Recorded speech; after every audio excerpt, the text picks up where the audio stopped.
Good morning, everyone. My name is Matt Pfeiffer. I'm the founder and CEO of Conversations on Retail. We are so glad that you are here with us this morning for this conversation about on-shelf availability, the people, teams, and technologies that are changing the game. And my good friend, Mike Grain, who I've known for a good number of years, back in the Eighth and Walton days, Mike, has been so gracious to pull together this group of folks today to talk with us about everything that's taking place that we should be keeping a close eye on in the industry. Just a couple of housekeeping issues. I know Mike will do the same thing as well, but the reason we call this Conversations on Retail is because we want it to be open. We want it to be informal. We want folks to jump in and offer insights of their own. We want folks to jump in and ask their questions. And so I would just invite you to do that as we go. Don't save your questions until the end or for breaks. Go ahead and use the Q&A button or the chat feature, either one, and submit those questions, and I'll be feeding them to the presenters as we go. The other thing, just a little bit of shameless promotion, if I may. Conversations on Retail is different from what I've done in previous supplier education and development businesses, both Eighth and Walton and Supplier Community, where we were charging people to attend every one of our events. And this is a kind of a one-off, but everything going forward is 100% membership based. And if you go to the Conversations on Retail website, you'll see that we've added a whole lot of peer-led conversations, peer-led, not led by me, led by real experts that are rolling up their sleeves and solving the big problems and working with companies to help them optimize their business. Conversations on shopper marketing, shopper insights, supply chain, OTIF, even, and don't kind of a secret, but even retail link. We've got an all-you-can-eat model for paying one annual fee and accessing for your entire company, regardless of how many folks are on your team. Your whole company accesses the entire library of live content as well as on-demand video content. So I'd invite you, if you're not already a member, to take a look at that one low annual price. So again, thank you all so much for joining. Mike, I'm going to turn it over to you, and I will be jumping in periodically with questions. Awesome. Well, I am super excited to spend some time with the participants of this, as well as all the folks who we've pulled together to have this discussion. And Matt, I love this word, conversations in retail, because we are right in the middle of a whole bunch of opportunities on-shelf availability. So just from a little bit of background perspective, I can get my silly computer to act right here. There we go. So for those of you who don't know me, I am facilitating this session today. I've been in the retail supplier space for about 40 years. I started with Procter & Gamble. I was one of the first folks here in Northwest Arkansas working with Walmart from a P&G perspective. My role has always been either supply chain, operations, or technology, but if I had to focus anywhere, it's probably in the technology space, and been very actively involved. And Matt was nice enough to write this glowing write-up about me, so I'm not going to read it to you. But for all of the folks who are going to be on this call, we're here to talk about on-shelf availability, and it's a very, very important topic right now. For each one of the folks that we've got here, I will provide you their LinkedIn profile as well as their email addresses.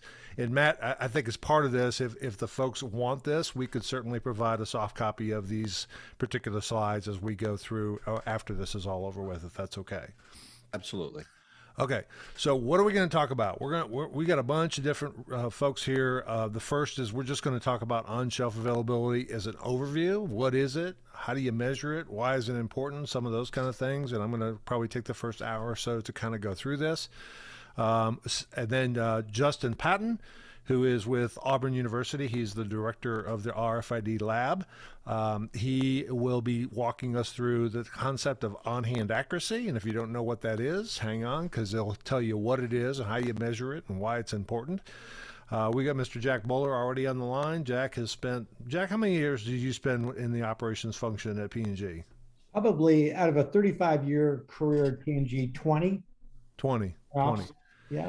And you'd think after 20 years he would have got it all fixed, so we wouldn't have to talk about this. But it's an ongoing opportunity for sure. So Jack's an incredible resource in terms of understanding store operations. And then the supply chain, we'll have Dr. Brent Williams join us at 12 o'clock. Brent is the associate dean responsible for all of the outreach, and he's a supply chain expert. And this is no coincidence, because I happen to believe in the years that I've been doing this, there are 3 reasons why we don't have product on the shelf: the on-hands that are incorrect, the operations of the store hasn't got the product where it's supposed to be, so a customer can actually secure it. And then there's challenges. Obviously, we all know the challenges and heard of the challenges of supply chain. So those are going to be the three primary content providers, if you will, or at least people to talk to. Then I'm really excited that we've got several folks who actually provide solutions. There are three solutions that we will touch on briefly, but at 12:30 we'll go deeper into those. Jeff is with TeamCore.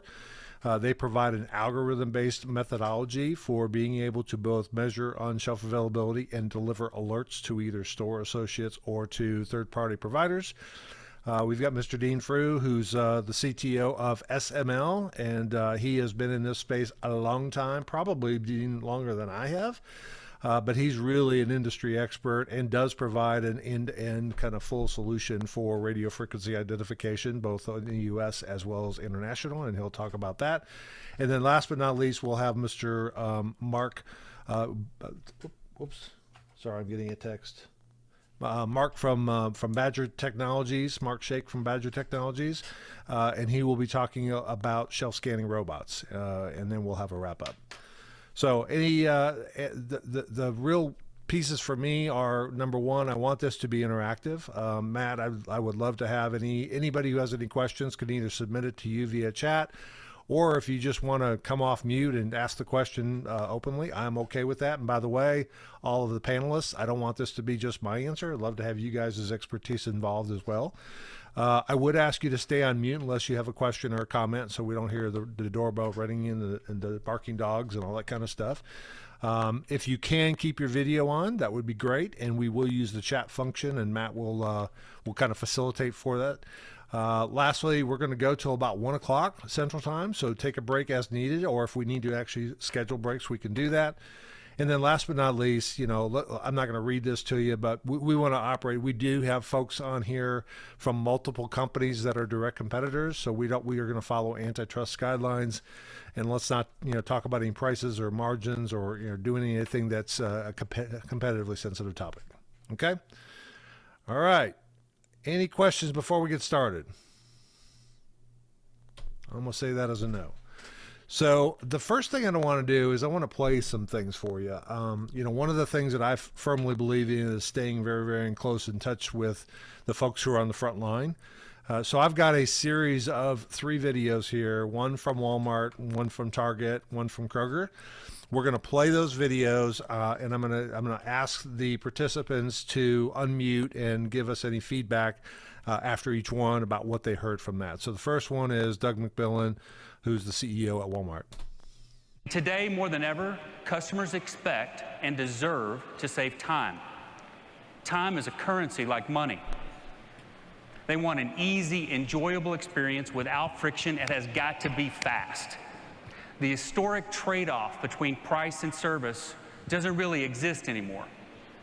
So we're creating a better shopping experience for customers and a better working experience for ourselves as we strive to serve them.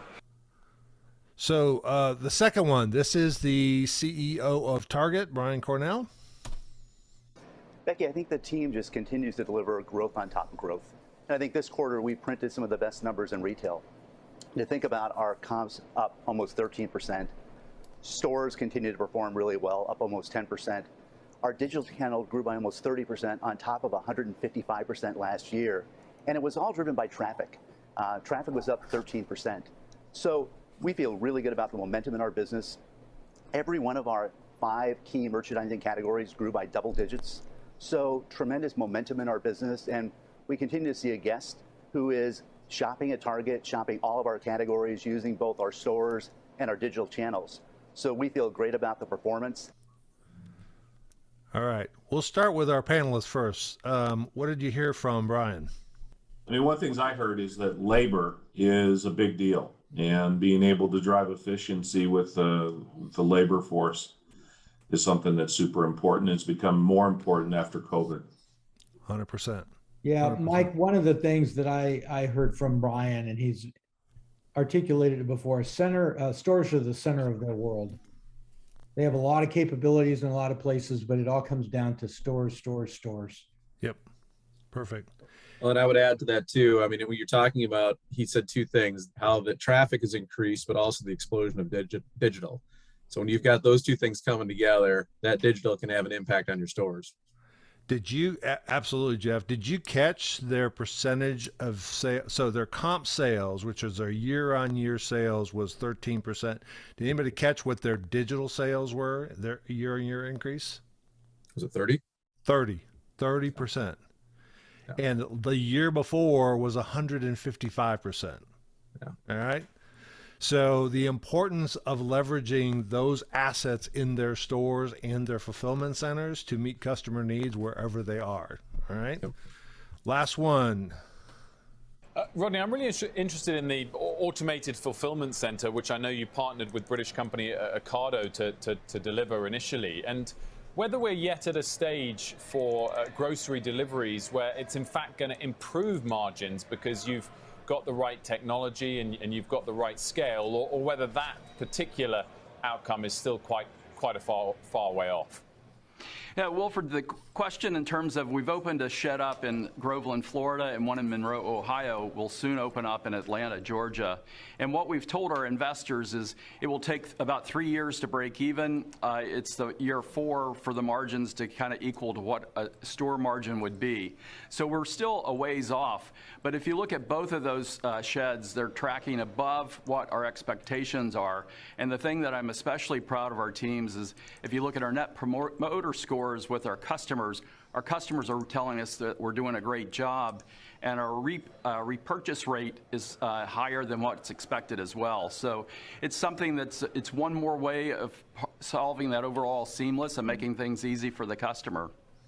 You heard from Walmart, you heard from Target, you heard from Kroger. Let me ask you guys a question. What are these buildings that you're looking at? Obviously they're stores, but what else are you? What's the common theme that you're hearing throughout these? Customer is king, whether it's them shopping online or in the store. Being able to engage them where they are and have them either interact with you digitally or face-to-face and brick and mortar is key. 100%. Keeping them happy, meeting their needs, and getting the money flowing is key for all of them. Yep, Derek, 100%. 100% agree. What Mike, else? They're also distribution centers. They're not just shopping spots. They're places for distribution. Yeah, they're 100% omni-channel now. Correct. So here's a word that I think we ought to start talking about: fulfillment centers. I mean, we know a fulfillment center is a physical place that you place an order, they pick it at a fulfillment center, and they ship it.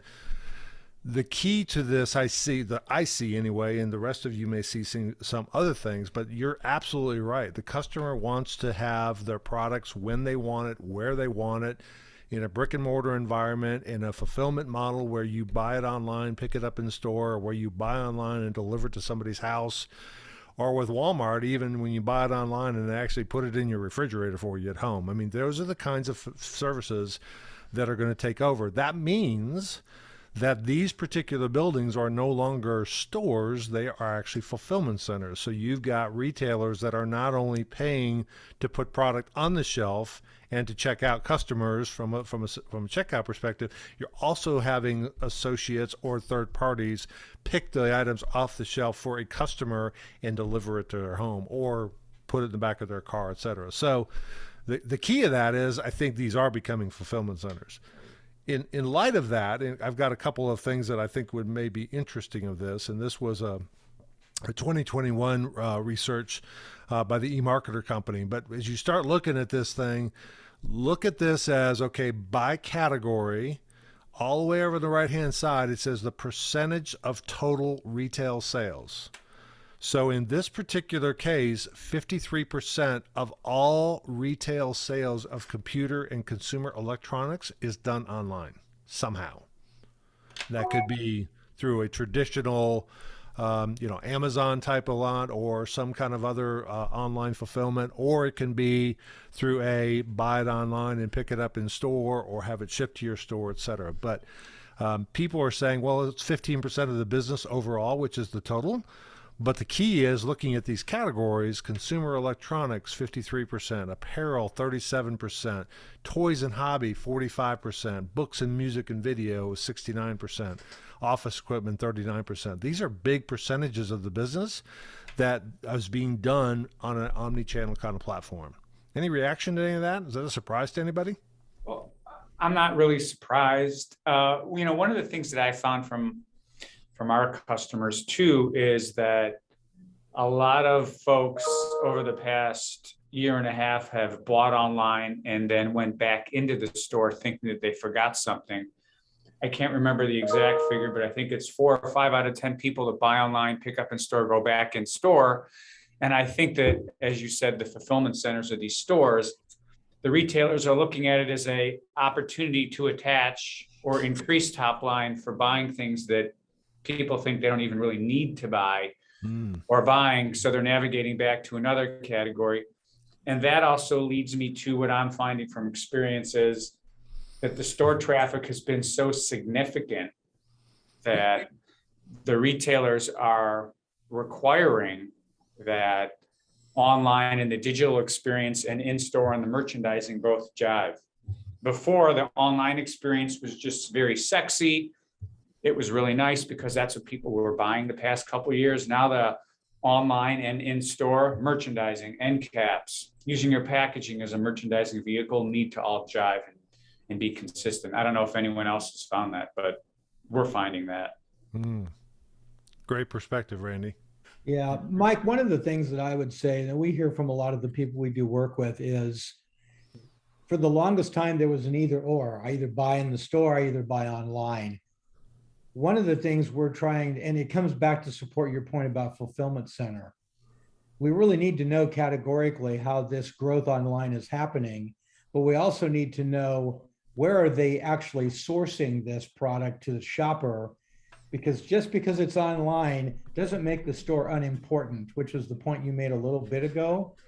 And the more that our retailers and our CPG partners are realizing this, they recognize that's the call for new solutions. It's not an either or anymore. Yeah, and just to build on that, Jack, let me show you something else. And again, this is industry data, but this is one example of growth in a category. This happens to be the electronics category. And Debbie, you and I kind of worked on some of this with part of the work that we did at T-Rock. But this is a particular slide that I think is very telltale. So this is electronics from 2010 to 2018. That big blue line in the middle is Amazon.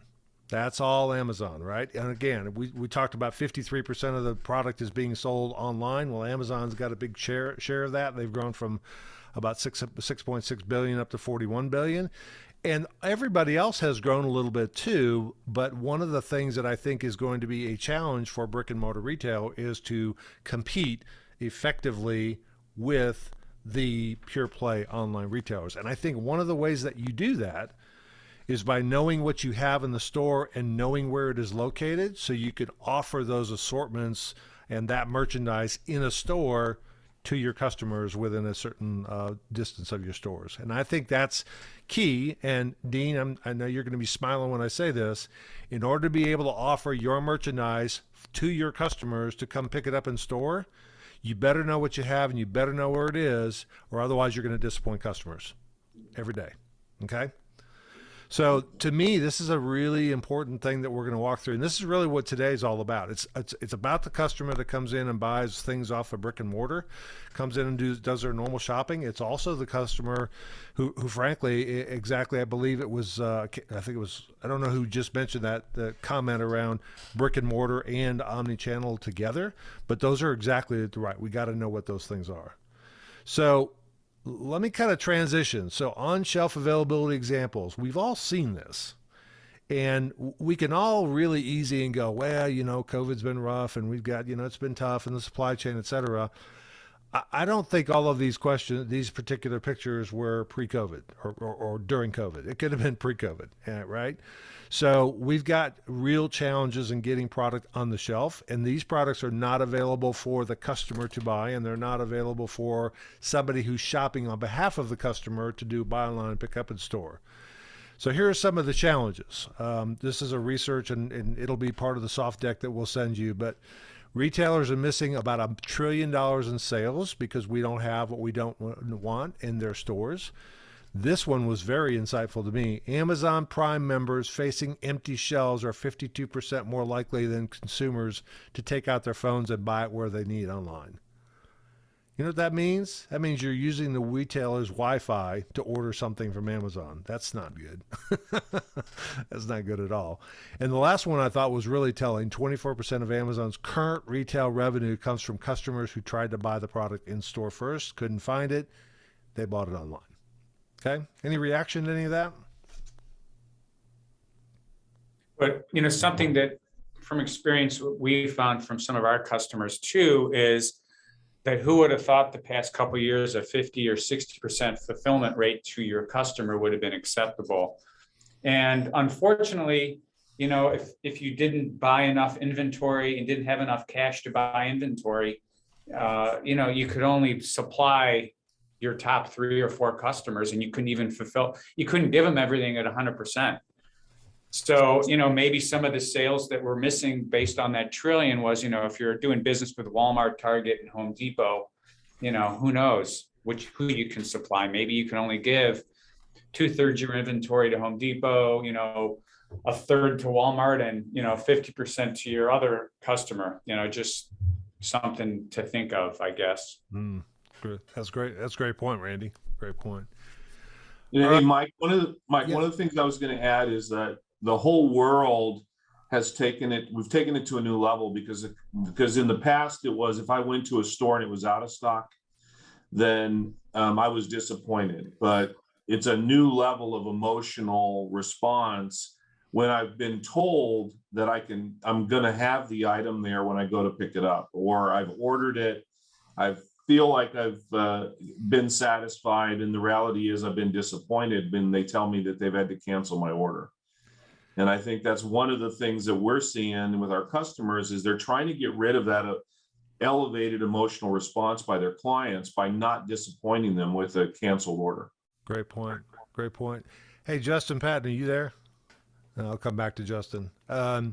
Justin had a great story. He was actually, when he comes back on, I want to ask him to share his story, because he does have a really good story of where he literally went from store to store to store to store to buy a specific thing for his son, spent an entire Saturday trying to find it. Every store said, yeah, I got 3 of them. And he'd drive all the way to the store and go, oh, we got 3, but I can't find them. Let me drive to the other store. And so it's a real thing. And we've all, I'm not going to have you guys come off mute, but we've all been disappointed by the fact that you were looking for something, you went in to go get it. You even may have called the store ahead of time. Yeah, we got 3 or we got 2 or whatever. And it turns out that they don't have them. And that's a really frustrating experience for sure. Yeah. Hey, Mike, one of the things I would also say, this reminds me of what Doug McMillan talked about. That point about the 52% and the 24%, that's all about the friction. And I think for us to be able to leverage the removal of friction is going to be something that's going to make a difference. And I know we'll talk about how to do that, but I think shoppers are saying, I'm just not going to put up with it anymore. Yeah, exactly. So we're also seeing a lot of things being done, and some of them by the folks that are on this call. We're seeing more and more acknowledgement that we need to have solutions, both technology and processes that's going to help us know what we have and know where it's located on the shelf. I'm not going to go through each one of these examples, but we'll talk about these examples obviously later. But there is technology, there is solutions out there. There's also work processes out there, which I think, Jack, you're going to talk home in a little bit about. So let me kind of stop here. So and ask a question. So you hear 2 different numbers shared quite a bit. And you hear 2 terms. One is in stock and one is OSA, which stands for on-shelf availability. The first question for the group is there a difference between the 2 of them? Most definitely. Okay. Tell me what you see as the difference between them. In stock is somewhere in the building. I just don't know where. Yep. On-shelf availability is on the shelf, ready for the consumer to purchase. Correct. One retailer that will go unnamed defines in stock is if my on hand in the store, wherever it is, Juan, whether it's in the back room, whether it's on a riser, whether it's on a display, whether it's on a side counter, if my on hand, my total on hand is bigger than what I expect to sell that day, my sales forecast, my daily demand, I'm in stock, which you are 100% right. That basically means the product is in the building somewhere. Now, I'm going to put him on the spot. Dean Frew, what can you tell me about on-hand accuracy? How accurate is on-hands? Well, I mean, most retailers believe that they're 95%, which might be okay at the balance sheet level, but the style, size, and color level, they're between 65 and 75. Correct. So what's that most important is that when you break it down into how their ERP is overstated and understated, okay, it has tremendous impact on their overall business, and it's a problem that we've been dealing with in the industry since '74 when we started using barcodes. It really hasn't improved very much. So 100%.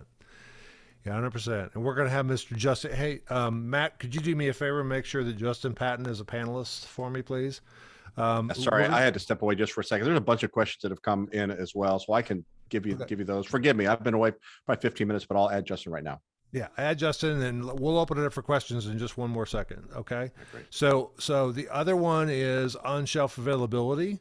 So this in-stock measurement means, hey, it's in the building somewhere, and that's assuming your on-hand is right. And Dean just mentioned that's probably not the case. And your daily demand or a forecast, it's as good as your sales forecast is. So neither one of these two numbers are really, really, really accurate. And you're taking them together, and they don't mean the product's available for the customer to buy. Could be in the store somewhere, but not necessarily on the shelf. On-shelf availability is different. On-shelf availability is that product is available for a customer to purchase. And I'm going to walk through 4 different ways that we measure that today.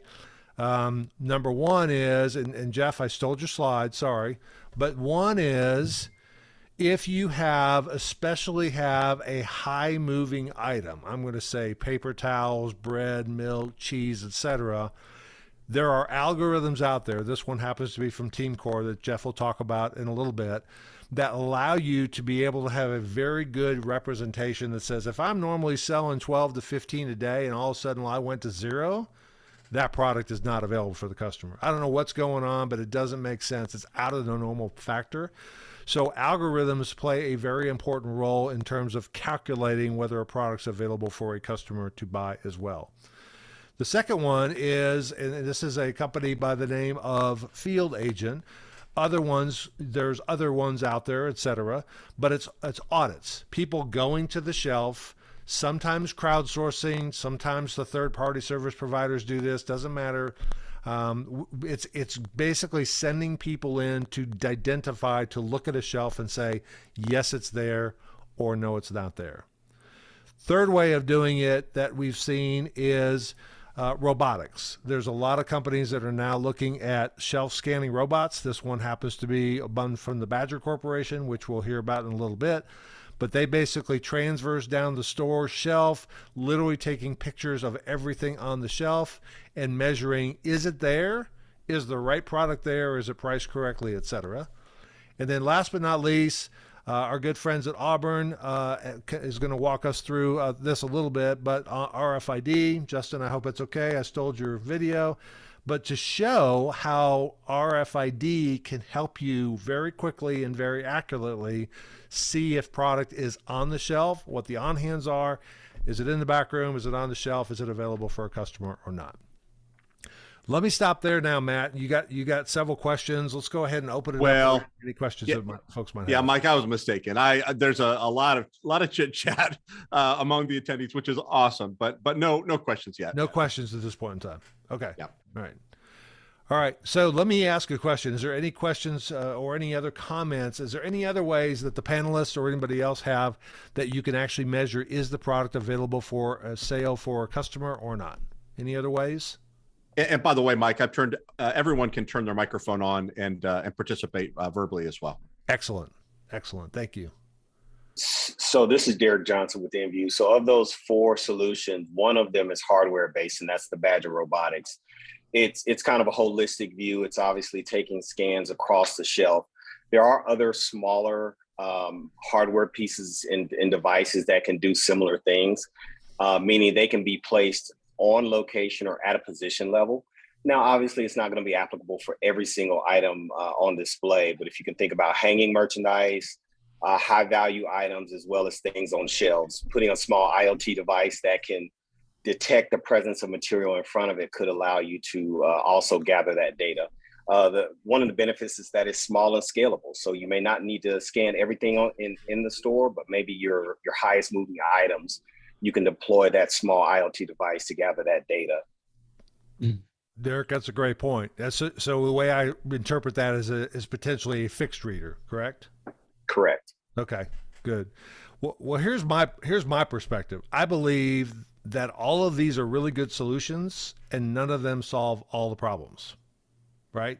And so what we haven't done is really figured out how these things work together. I believe that the algorithm-based approach is really, really, really good. If you don't want to put hardware against it, is a really good way of using an algorithm to be able to predict on-shelf availability issues for high-velocity items. I believe that things like store audits are really good for lower velocity. Jeff, you can probably disagree with me later, but there's a challenge if something's only moving one or two a month to know, is it not on the shelf or is it just not moving fast enough for me to be able to tell? The algorithms work better when they're higher velocity items. The audit piece works probably better for slower moving items. The same with the ones down below. I believe that things that are shelf scanning robots like what we've got here are really good for the majority of the store. Derek, here's the other thing I think, which is in the areas that you've got to be in stock all the time, things like bread or milk or cheese or things that are high velocity. And if the robot goes by and you've got it, and then the next 5 minutes, somebody takes it off the shelf and you don't have it, and the next robot scan is 6 hours from now, we've disappointed customers for that time.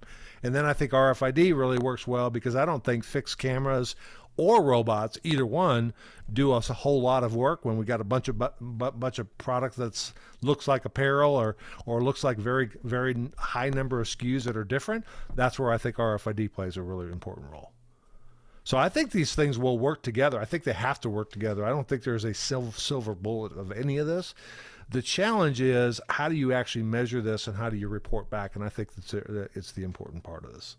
Yeah, so our friend Mike Bach asks, any data out there yet about fuel prices and the impact on trips and attitude around changes concerning in-stock, the importance of in-stock? Has the change in fuel prices impacted this at all?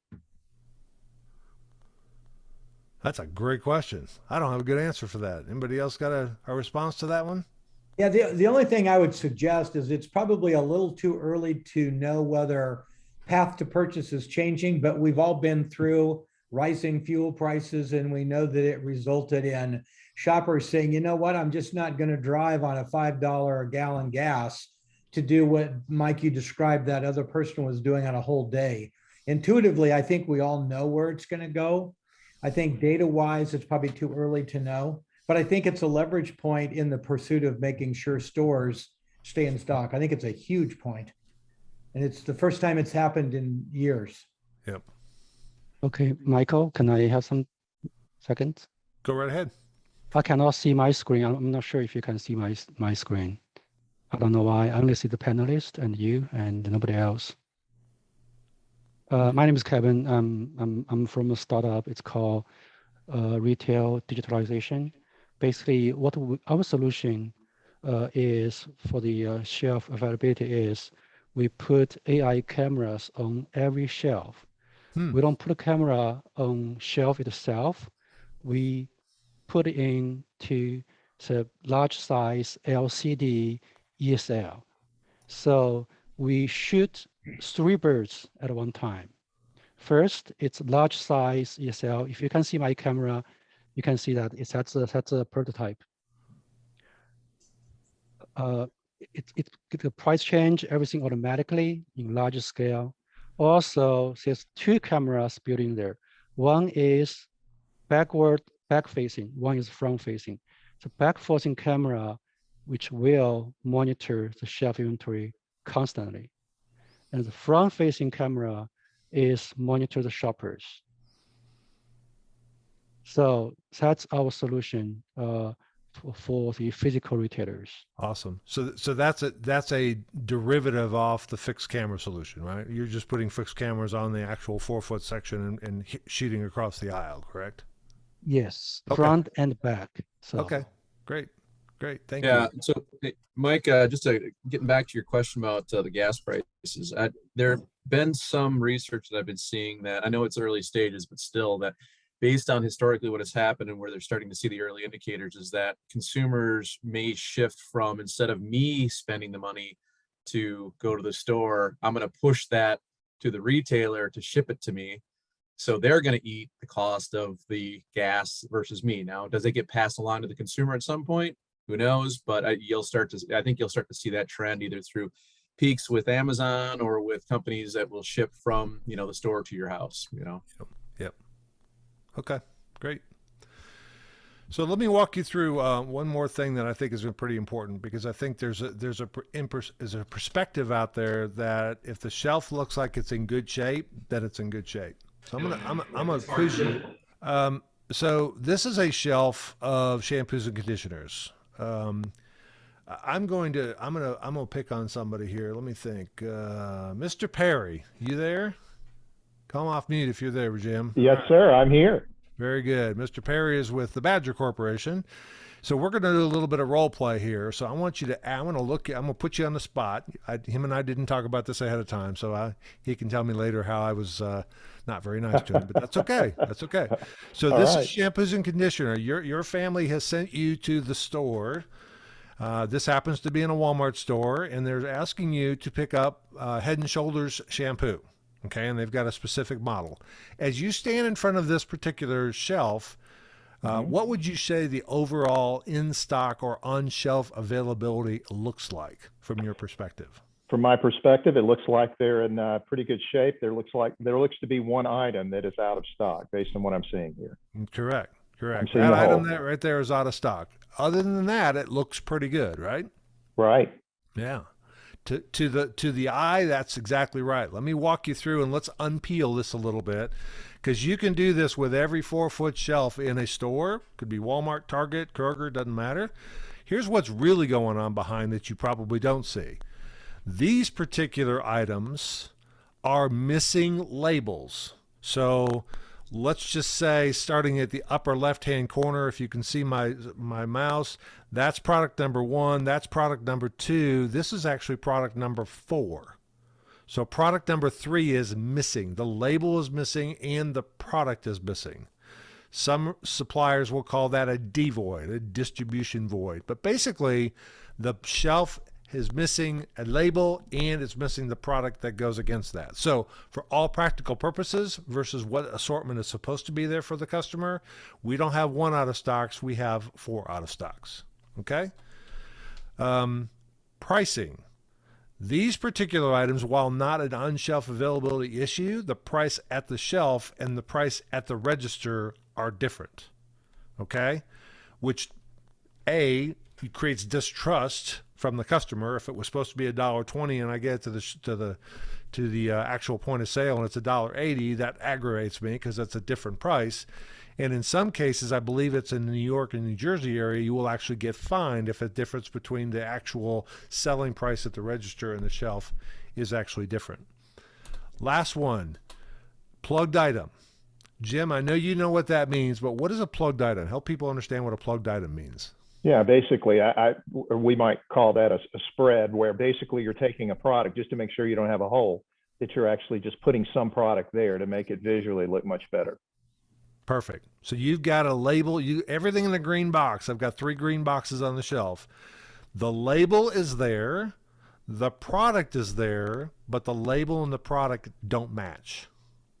Okay?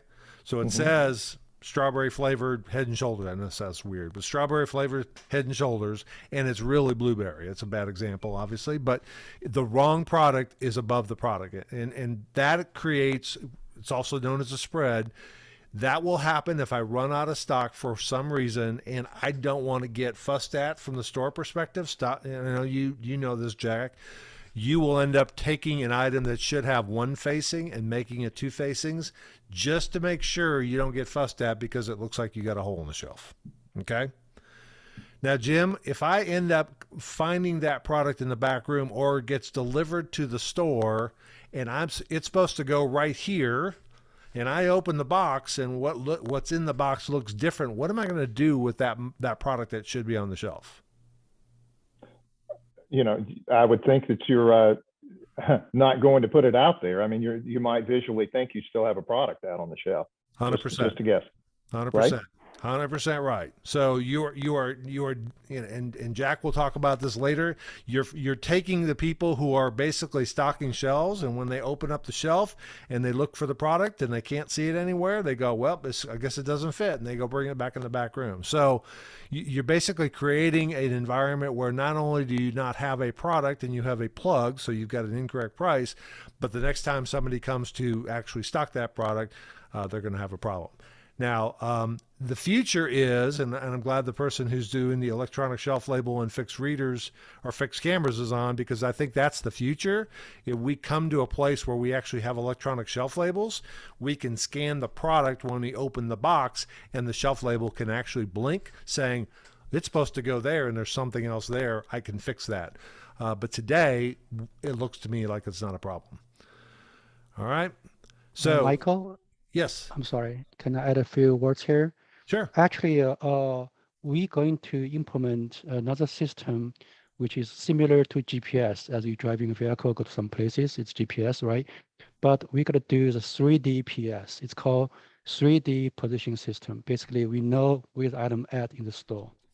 So with kind of like sensors. So awesome. Awesome. All right. Great. Hey, and Mike. Yes. Yeah, Jeff Sieper here. Yeah, just real quick, can you jump back for just a second? You may be, going to touch on this, but I'd also draw attention to that bottom shelf. You got a couple of items that are, 1, 2 deep, and you may not be out of stock right now. Somebody comes in and buys that product in the center there, you're going to be out of stock in about 5 minutes. So that idea of identifying, you got a low on hand position, or a situation there, that's another thing we got to keep ahead of, right? Ooh, you're setting up a great segue to Mr. Sorry. Talk. That's okay. That's okay. He's here, so we might move him up a little bit in the conversation and just jump into that. But yeah, and it could so that particular item. Let's just take the one that you just mentioned. This one right here. We have literally one on the shelf. The first question is, according to the retailer's back office system, how many do we actually have? Is it one?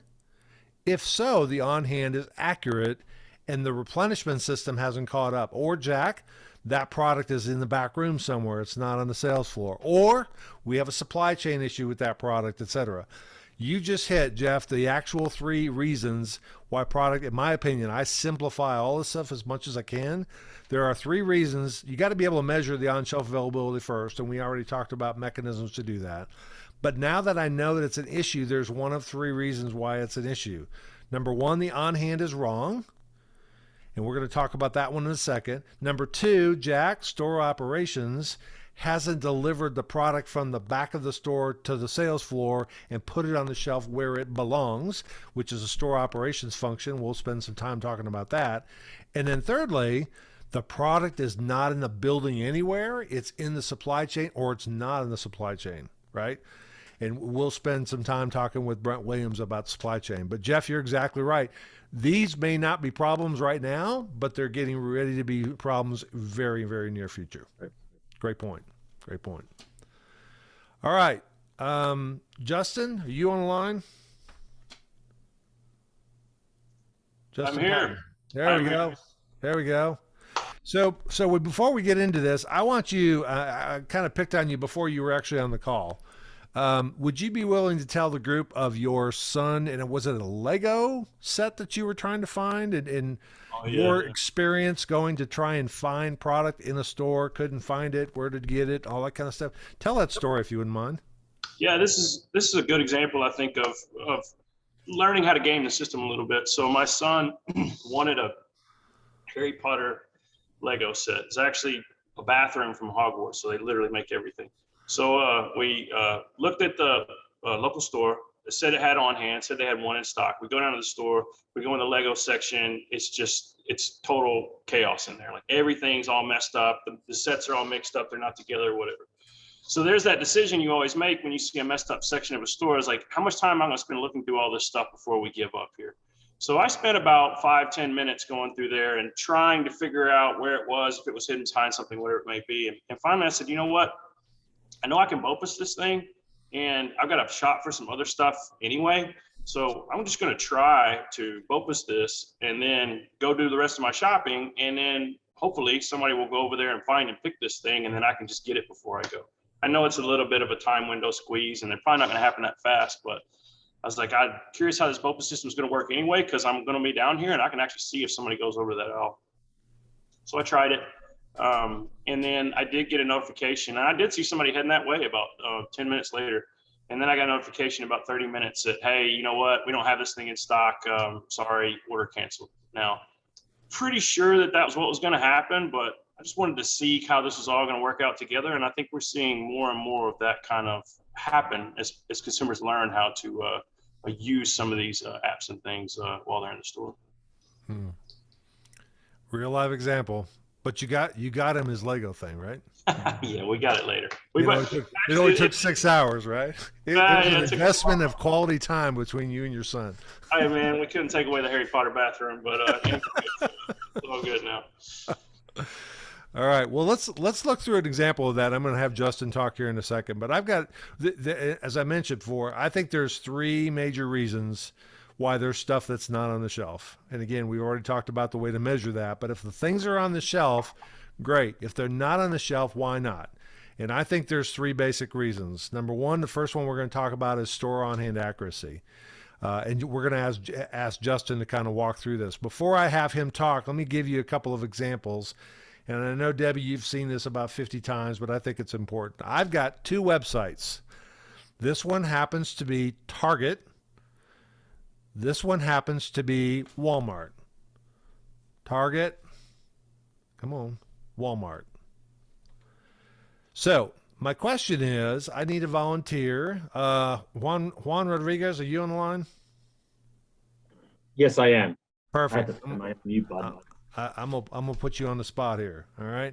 Thank you. So yeah, always, my friend. So Juan is with Acosta, and him and I spent way too many years together at Procter & Gamble working on this kind of stuff. So he's gonna pick this one up quick. But I've got Target here. It's not a category you were used to when you were with P&G. Wrangler jeans, $19.99, a couple of sizes. So we've got that one. And I've also got this one where it's Wrangler jeans from Walmart. What is the difference that you see between Walmart's execution and Target's execution? Target is a lot more, again, a lot closer to the items and specific features of the item. Yep. Then the Walmart, the breakdown on how to choose the size. Yep. Is a drop-down box versus a selections, and Walmart has more images of the different colors on how they might look on you versus just a small patch of color. Exactly. Which one's cheaper? Walmart. Any other differences? Any other differences that you see between the 2 of them? If it's okay if I can jump in, because I shop at Target a lot. Nice. I like shopping, and so the thing that jumps out to me immediately is that I can look at Target at a glance and see the most important thing to me is when can I get it. Ooh. And so it gives me 2 options. I can either choose to pick it up and I can click on the hyperlink and see what store is closest to me. I know when I click on that, it's going to let me put in my zip code so I can see exactly where I can pick it up, or I can get it delivered. So if it's in stock at the store right down the street from me, I'm probably going to choose that, because then I have absolute instant gratification. I can get in my car, 5 minutes later, it's in my hands.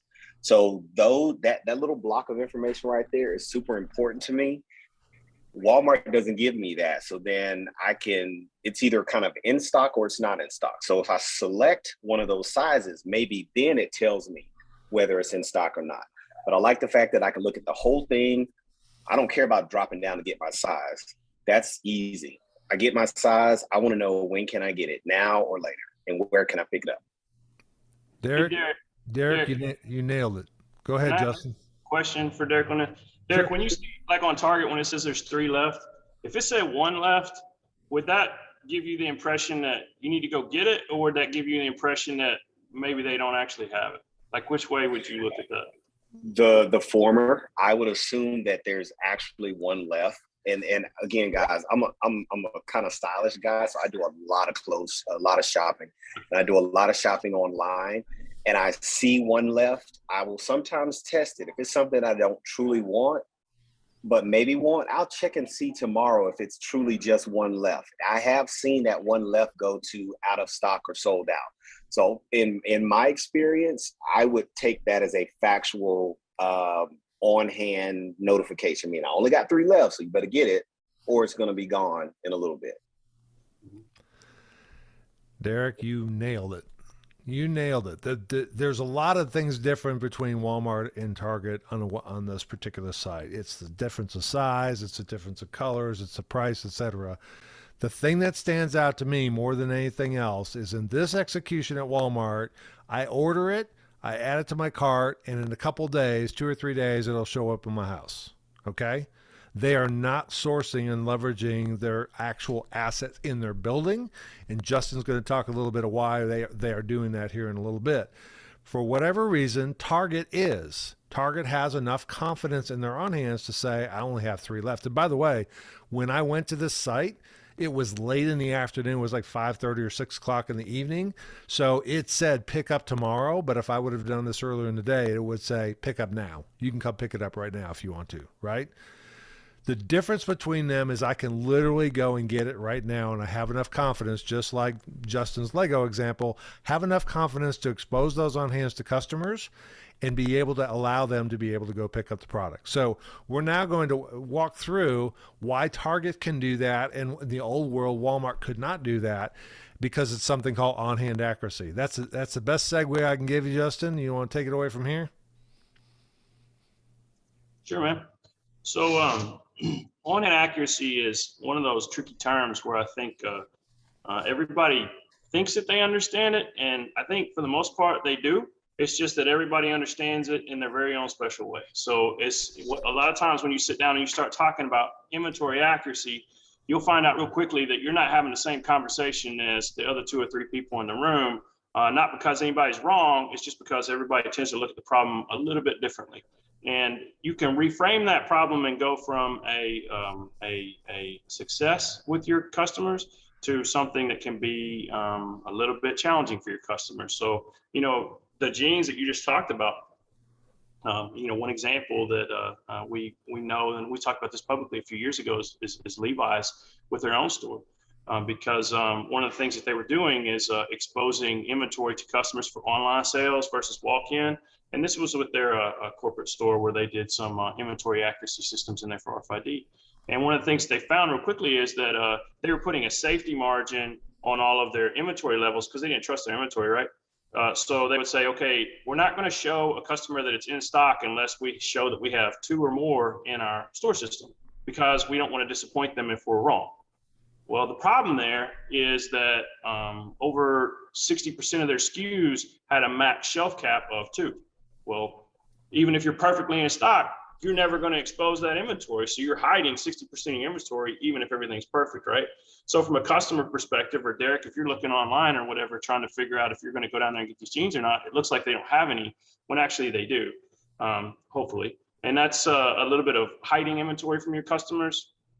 I think, in today's day and age, when we're trying to get into true BOPUS or true omnichannel or whatever, if we're going to use these stores as fulfillment centers, like y'all mentioned earlier, we got to get real specific on inventory accuracy, because we can't be relying on a lot of safety margin or hidden here and hidden there. Just hope the customer goes down there and discovers it or happens upon an item. We have to be very, very specific in terms of what we're talking about and how we're tracking inventory if we're going to make sure we're going to continue to support all these new sales channels that we're stepping into now.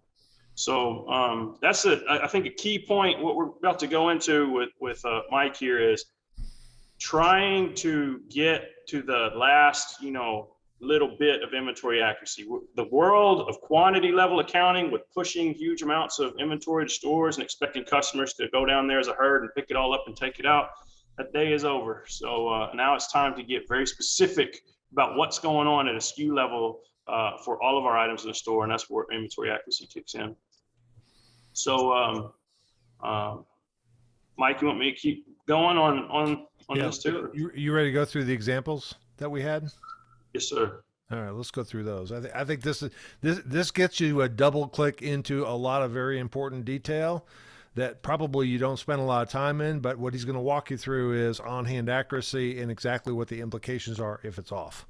Right, and I want to say, like, when we go into this and we talk about over, under, perfect, all this thing, again, everybody, it may sound trivial, but trust me, a lot of people kind of misunderstand this. So I just want to make sure that we're all on the same page as we go through here. So I think we're going to talk a little bit about fundamentals here. And I think a lot of the later speakers are going to really expound on what you can do with all this. But I just want to make sure that we're apples to apples. We're all talking about the same thing we do it. So Mike, you want me to start with just the on-hands versus the actuals on these, or you want me to go through these? Or? Yeah, no, I want you to go through these. So just describe the headings here and then take the first one, then the second one, et cetera, and walk through the various scenarios that we can have from an item. Awesome. So a lot of the ways that we do inventory, and we're going to talk about exact match here in a minute, but let's, at Mike's point, talking about what each of these fields mean. You got a SKU, everybody understands that. We have a store on hand, which some people call it system of record, but that's what the computer says you have, okay? So on that first SKU there, the store on hand says that there are 4 of this item in the store. And we're not even getting down into front room, back room, or any of that stuff. We're just saying this is how many that the store thinks that they have of this SKU right now. The actual on hand, that number 4 number right there, that's not something that, you know, we often have access to, because in a perfect world, actual and store on hand would always match. But the actual is physically what is there in that store. And there's a lot of people on the call here today with a lot of different types of technologies that are all really good at helping establish those actual on hands. At the end of the day, what we're trying to do is make sure that we are reconciling what is physically there versus what we think we have. So on that first line there, you see a successful example of this is how we have set up a SKU properly for inventory accuracy. We actually have 4 of that particular item in the store. The store thinks that they have 4, so we got a match on there. Reorder points 2, which is not immediately relevant in this example, but that's a perfect match. So ideally, all of our SKUs are a perfect match. Now, this is where you start getting into a little bit of divergence of opinion on what inventory accuracy means, because a lot of times what we'll do is we'll give a score of a match by SKU, and sometimes people want to do a match by quantity, whether that's physical quantity or whether that's a financial quantity of, like, you know, total value of inventory in the store. But let's just go with the most simplistic example, which is a match by SKU. So what we're saying there is because these 2 matched, then we are 100% accurate on that SKU. So that SKU is accurate. So normally what we would do for inventory accuracy by SKU in a store is we would count each SKU as a binary yes or no, and then that would factor up into an overall inventory accuracy number. I think we're coming back to that in a minute, Mike. So I'll ping that once we go through all of the under-overs. Does that sound good? Yep. Okay.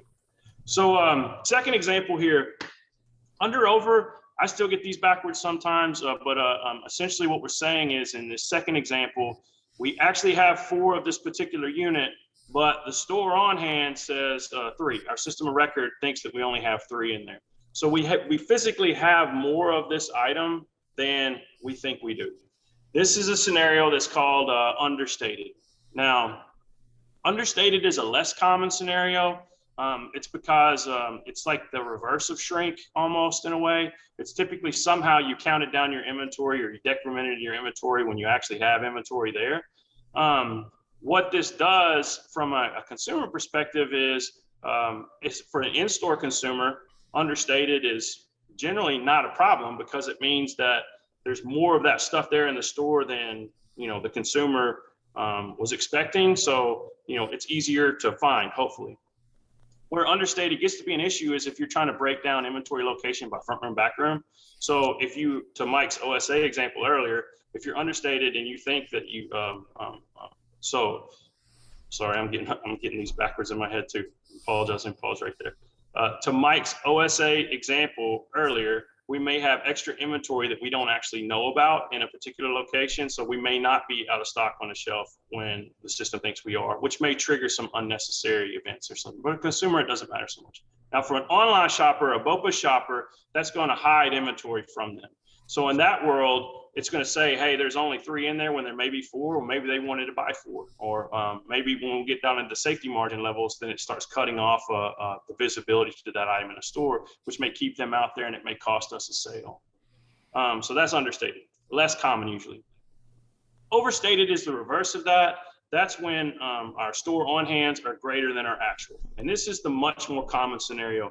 There's a lot of reasons this can happen. It got stolen, it got thrown away, it's in the wrong location, you know, something happened, and we don't actually have that unit anymore, but we think we do in our inventory system. Overstated generally makes up about, when you have inventory inaccuracy, about 80% of the problem for the most part with most retailers and retail product types when you start getting into inaccuracy. But overstated really affects the in-store customer heavily.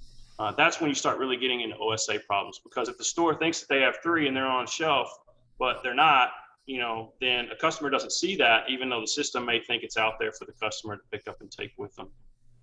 Now you'll notice on both understated and overstated, we mark both of those as 0% accurate. So even though that 3 and 4 are, you know, similar numbers, they're close together, on a by SKU basis, we said those numbers don't match, therefore we're counting that SKU as inaccurate. So the first one is accurate, the second 2 are inaccurate. So in the grand scheme of things, if we're looking at a large volume of SKUs and we're looking at if we're looking at accuracy by SKU, we're going to see a percentage based on how many of those are at an exact match. The last one, which Mike points to here, this is the one that really eats our lunch as retailers, and this is what we're trying to resolve for the most part. You know, it's annoying and it's bad, you know, to have an overstated scenario because you don't have that inventory that you think you do. But when it really gets to be a problem is in the last example here, where our on hands are greater than our reorder point, but we don't have any actual to decrement. So what this triggers from a store operational perspective is, I think I have 3, I don't have any, so I can't sell anymore. So I can never decrement that 3 on hand to hit the reorder point. So I'm not actually going to order anymore to fill in that gap. So I'm frozen. People call it ghost, people call it phantom, people call it frozen or critical. There's a lot of different words for there, but I am stuck there until somebody actually goes out there and does some type of an inventory count, or somebody verifies that actual. And hopefully that's not too long, but it could be a really long time. I mean, we're really only been looking at 0 sales analysis for both retailers and brands in the last few years, which is something that everybody would think that we've been looking at for a long time. It would make sense that if you've been selling 2 or 3 of a SKU for a day for months at a time, and then all of a sudden your sales go flat for a week or 2 weeks or 3 weeks, that you would say, hey, what's going on with the SKU? Why is this not matching up?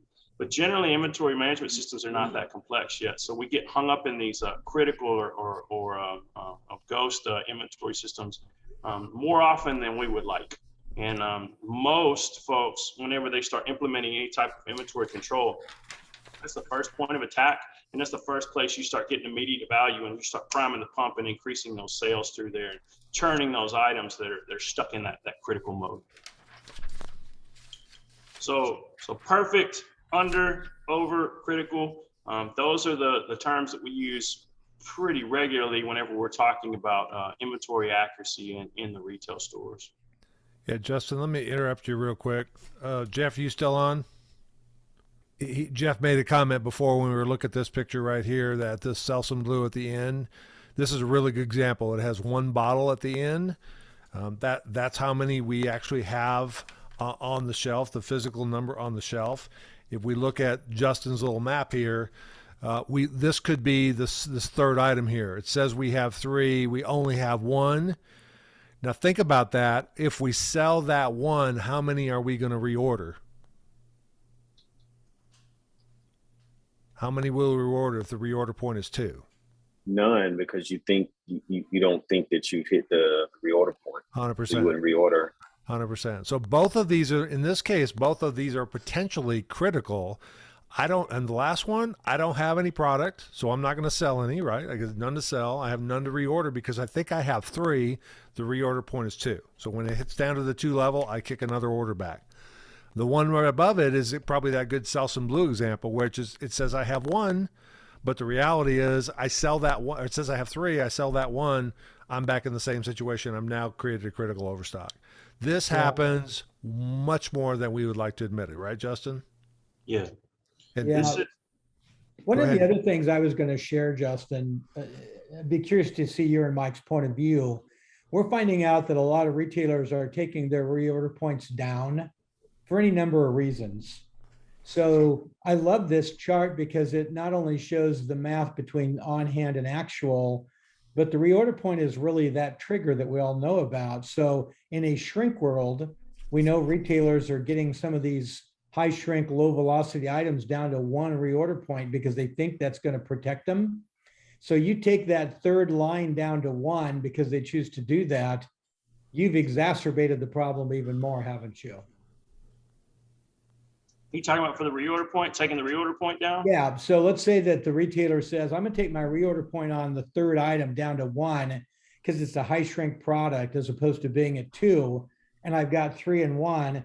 I now take Mike's example he just talked about, and it becomes almost like Ghost. Mm-hmm. Yeah, and I think that we're seeing people adjust those reorder points down because there's a little bit of game in the system here. Because I don't want to get into like the full supply chain thing, but what we're seeing happen is inventory accuracy. We treat this, and we've always treated this, and to this day, most retailers do. They treat this like it's the customers are causing this, okay? So we all pretend like we have this perfect inventory accuracy. We all like to say we got 99.98% ship accuracy from the supplier side of the retailer because that's a business relationship, and nobody's ever going to argue different because they don't want to get hit with claims costs. And then when we get down to the retail store, and then we fall off this magical cliff from 99% inventory accuracy down to 50 or 60%. And everybody says, yeah, the customers are messing it up. They're either stealing stuff or they're shrinking it out or they're throwing it away, or they're putting it in the wrong location. That's not true. A lot of this stuff that happens is just we don't have visibility upstream in the supply chain. And a lot of these inventory accuracy problems come way before we get down to the store itself. And what's happening now, I'm telling y'all, is we're losing a lot of labor out of the supply chain. So when I used to run a DC with 60 people and now I got 50, am I going to take those 10 people away from the folks that are packing boxes and shipping them out the door? Absolutely not. I'm going to take them from the people that are auditing those cases and checking those orders, because those are the only people that I can afford to lose and still ship product. Mm-hmm. And that's happening at the brand side. That's happening at the retailer side. It's happening at the store side. So not only do we have more pressure on the supply chain, we're also pulling labor and effort off of our initiatives to check to make sure that this stuff is accurate. So it's getting worse. We've seen a real dip in inventory accuracy across pretty much all retail stuff since, especially since COVID, and it was trending that way even before then. So our inventory is getting worse, and we're trying to resolve it by these little Band-Aid patches, like you mentioned, Jack, which is game in the system. Let's push the reorder point down, and we're just going to trigger more and more and more orders, and we're going to trigger more and more churn on these items to try to fill in the gaps. That's a terrible way to solve the problem, because then we're all just triggering a whole bunch more small orders for stuff we may or may not need, instead of doing right-sized orders in the right time to make sure that we're more efficiently stocking this stuff back through. Yeah, amen. That's right. So Justin, do omni-channel, pure play omni-channel retailers have the same problem? Oh man, I mean, most people won't admit it, but yes, they do. Right. So again, it comes into a claims and a customer compliance problem, because here's the thing: if we have bad inventory accuracy and a customer goes down to the store and they look for something and they don't see it, even though the store's supposed to have it, that's not really a documented interaction. So they may be disappointed in that particular retailer, but generally everybody's kind of bad at it in a lot of ways. So they don't tend to take it out on one retailer over another. They just say, yeah, you know what, it's out of stock. What are you going to do? But when it comes to omni-channel, in that instance, money changed hands. A transaction was made. Like, we told that person we were selling them something. We're supposed to be shipping it back through there.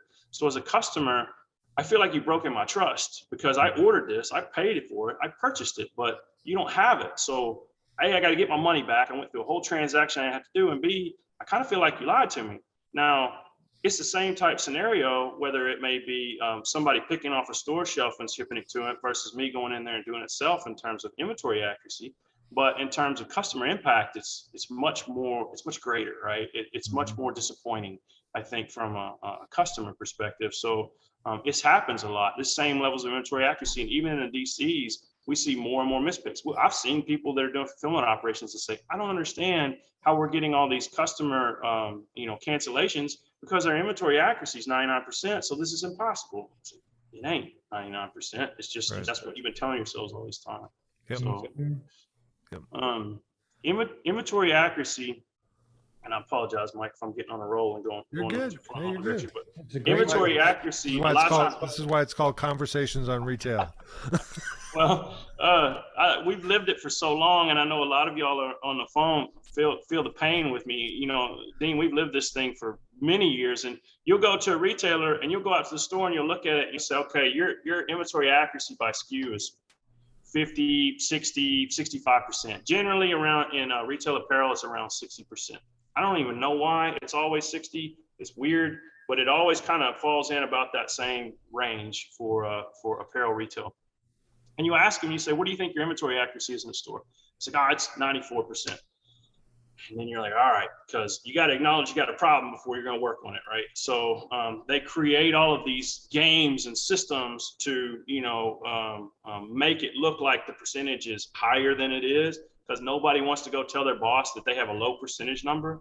I mean, when you talk about batting average, you don't say percentage, you say a number, because 30% sounds awful, right? So 300 sounds great. So I think it's the same way when we come to retail operations. Nobody ever wants to report a number that's less than 90%. So they just find ways to make the number look like it's 90%. So instead of saying, hey, we're going to do exact match by SKU and saying, hey, 40% of our SKUs are wrong, they'll do things like, let's just add up the total number of units in the whole, department, and then we'll figure out what it is. Oh, we're at 96%. Sounds great, but it's awful if you're in a high SKU complexity category like cosmetics or denim, where you got some genius store employee figured out, hey, if I go out there and get 50 pairs of size 50, 30 blue jeans and put them on the shelf looks full all the time and nobody buys anything, so I don't have to go back and restock it again.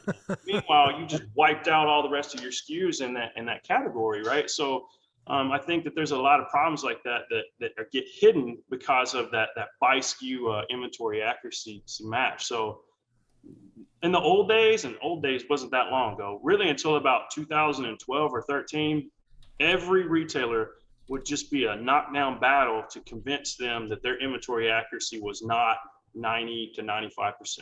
And you would have to physically take them by the hand and show them in the store a lot of times.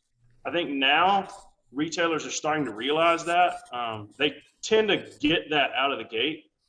And then they're more willing to focus on, okay, now let's talk about some tech or some solutions that will help me reconcile this and get this back up to an acceptable accuracy number. Let's get off this mountain of just looking at the total quantity by store or looking at the total finance, the total cost of inventory in the store. And let's start drilling down on a by SKU basis and try to understand, what the issue is here and how this is going to help solve our business and how this impacts the bottom line of our business.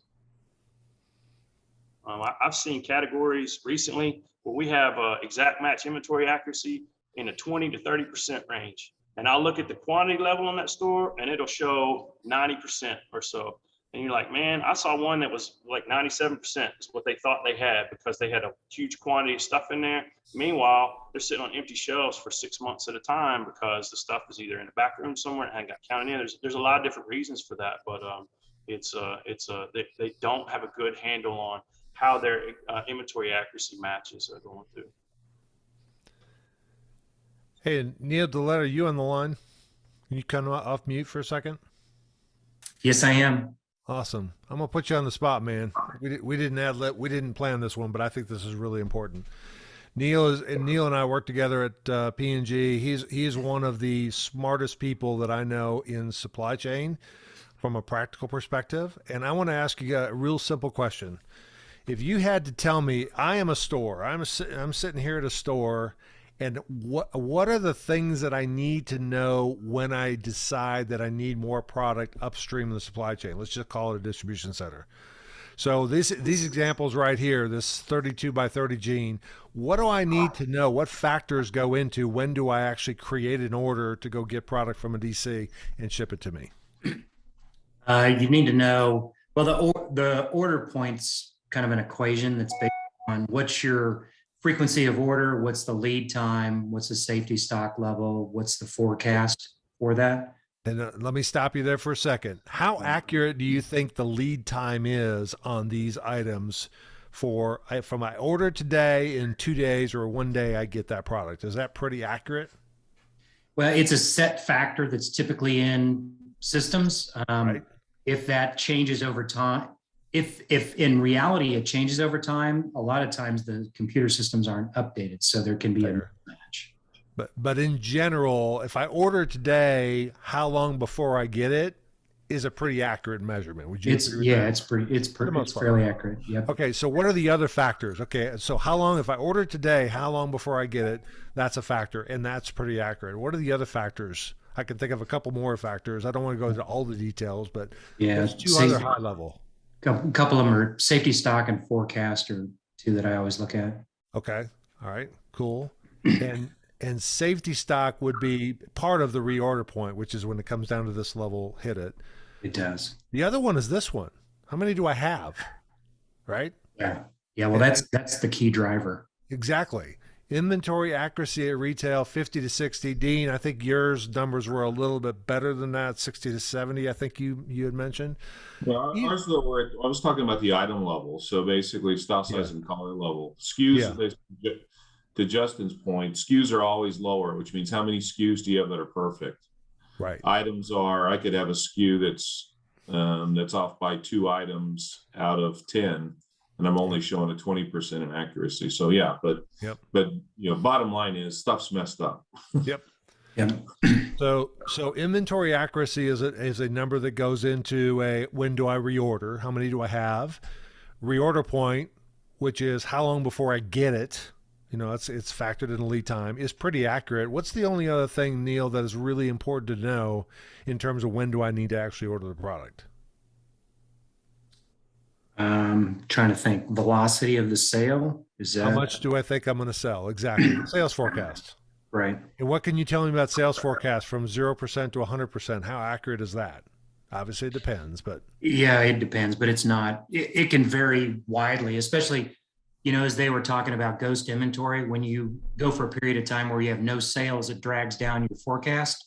Yep. And a lot of these systems are based on historical forecasts. So if you have frequent periods of out of stock, it's going to make your forecast accuracy very inaccurate. So when you get down to it, there's 3 pieces of information. I'm oversimplifying everything, but there's 3 pieces of information I need to know. When do I order product? How much do I have? And we know that's about 50 to 60% accurate. How much do I think I'll sell? That sales forecast is clearly not 100%. It's probably in the 50 to 75% range. And if I order it today, when can I get it? That's, I would argue, a pretty accurate number. 2 of the 3 measurements or 2 of the 3 triggers that I need to be able to say I need more product are fundamentally inaccurate. And that's why I think that we're having this discussion at this level. I know this is real detail here, but retail is detail. That's what Sam Walton told me once. It's retail is detail. This gets you down to the level of detail you need to go, oh, now I understand why knowing what I have and where it's located is so important, not only to make sure I've got product for customers to buy, but also to make sure my replenishment system is ordering what it's supposed to be. And by the way, if I'm a retailer like Walmart and I got 130,000 SKUs and I got 4,500 stores, do the math. We're talking about each one of those scenarios has to have all these factors fit into this thing. And this is, we've got really good replenishment systems. Unfortunately, we don't always have the best data feeding them, and we run into the whole garbage in, garbage out. Let me open it up for Justin for any questions you have on the on-hand accuracy for Justin. Hey, Michael, this is a question for you and I guess the whole team. So you said 2 out of the 3 are inherently inaccurate. With sales forecast, could actual sales velocity be layered on top of your sales forecast? Basically, you got actual versus forecast.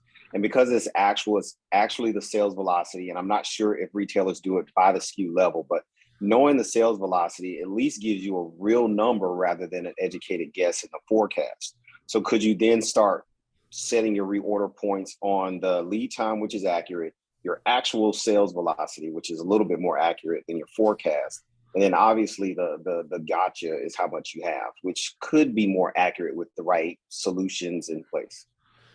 No, and I think that's really, without turning this into a forecasting discussion, I think you're exactly right. Good retailers will leverage their old forecast. What did I expect to sell versus what did I actual sell? And then leverage in adjustments to make the future forecast better. And there's two kinds of forecasts, right? There's a sales forecast, which is how much am I going to sell of this item at this store today? It's a sales forecast. And then there's an order forecast. How does that particular sales forecast roll up to what do I need to order from Procter & Gamble to make sure that I'm in stock? Hey, Mike, if I could add that, I can't speak to consumer packaged goods because we're not seeing that as being a market we're serving right now. But in the apparel, footwear, homeware, electronic space, what's interesting is that companies have overcompensated or have compensated for this inaccuracy by just stuffing the backstock with product. And so one of the benefits that we're seeing with every retailer is their supply chain scientists basically get in and go, I can dial back my inventory by at least 10%. So they're dropping their inventory levels by 10 because now they know what they have, so they know what they need to replenish. It usually takes the second year for that turning of the crank and playing with the knobs to take place by the supply chain planning teams, but it is a real savings. And so one of our customers, Tesco, F&F, they got rid of 20 million items of inventory and increased their sales by over 4% at the same time. And so, this is their apparel business. And so, but what we've seen that across every single customer, where when you know what you have and you know what you don't have, then you actually can use these systems to dial in what you need to ship to the store and get rid of the junk that you're not selling. So anyway. Great point. Great point. Well, that is carried over into CPG as well, because what we're finding is supply chain organizations our retail or supply chain organizations are doing what you just described, simply put. They know how to dial it back. I think the challenge becomes when they are measured on an in-stock level that is arguably inaccurate. That's what they dial back to, so they're not on the hook. But if they dial it back too much, the OSA numbers are terrible, the in-stock numbers are tolerable, and they feel good about their inventory. And I think that's something we constantly have to pay attention to, because shoppers don't care about in-stock based on the way we all talked about it. They care about OSA. Great point. Great point. All right. Any other questions for Justin? Mike, can I make one final Absolutely. observation on this? So, yeah. I've been doing RFID for 17 years. All right. If you ask me how much stuff's gonna have RFID on it in 10 years, I don't know. Some, maybe a little, maybe a lot, I don't know. If you ask me about computer vision and the rest of the stuff, like there's a lot of tech out there, and what the proliferation will be, I cannot see that. But the one thing I do know for sure, and I don't think anybody would disagree with this in retail, is we are going to be using serialized inventory in 10 years for pretty much everything. And that doesn't matter whether it's a QR code or a barcode or RFID or some other type of marker on there. So Justin, can I stop you there? Maybe make sure you identify what serialized item information is, because I'm not sure everybody does. Sure. So serialized inventory means every unit, each has its own serialized identification number. So in these examples here, for the first row there, where you got 4 on hand and 4 actual for that SKU, every instance of that SKU, all 4 of those pair of jeans will have their own individual serial number that we're going to be tracking in systems. Okay. So, and the good news about serialized inventory is it has a lot of benefits, but you can do it through a lot of different type of data carriers. It doesn't matter what you're using to identify that thing. There's a lot of tech stacks that are going to help you get to the same answer. And we're already seeing that across some of the brand partners now, but that is the future of how we're going to manage inventory. So when you think about this, like everybody on this call today, you're all gonna make a lot of money, because what's gonna happen, I think, in the long term, whether you're selling technology or whether you're selling product, if you recognize that we're going to serialized inventory, all of these inventory and accounting systems are going away. We're not going to be doing quantity level accounting anymore. We're just not. We're not going to say we're having 3 of this SKU or 5 of that SKU or 8 of that. We don't have to go through this whole mess about here's the on hand versus the actual and reconciling all this and all the pain and effort that we put ourselves through to try to make these numbers match up. When we move to true serialized inventory accounting, we're changing all of our inventory systems. We're changing all our WMS systems. We're changing the whole supply chain model. But once we're focusing on it on a serialized unit volume, tracing that through the full supply chain, it's not a matter of here's what I think I have and here's what I actually have. Then it's a matter of where is this unit? Where is that unit? Where do I think it actually went? And that changes all of these models.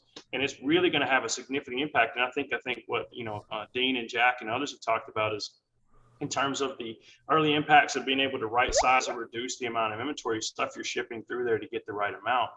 That's the key. So it's the folks that learn how to revamp their entire inventory models the fastest, they're gonna get the most benefit. We're already seeing, Dean, I picked 2 of your customers for examples. You look at H&M and Adidas, like they're already looking at QR codes and 2D barcodes for checkout systems, so they can look at those serialized item identities for straight up inventory management rather than having to keep going back to this push it down to a quantity by SKU board. So I think these notions of inventory and accuracy are going to go through a massive change in the next 10 years. The way we talk about this, the way we measure it, and the way we forecast it is going to be much, much more specific and granular.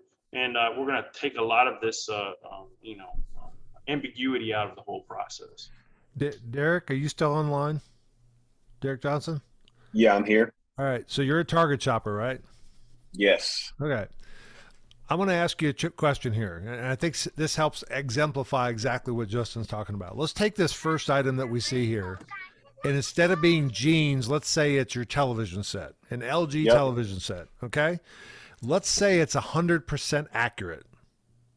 And let me walk you through a couple of examples. Of the 4 that they actually have in the store, 1 is on a wall showing all the customers how the TV will work in your home.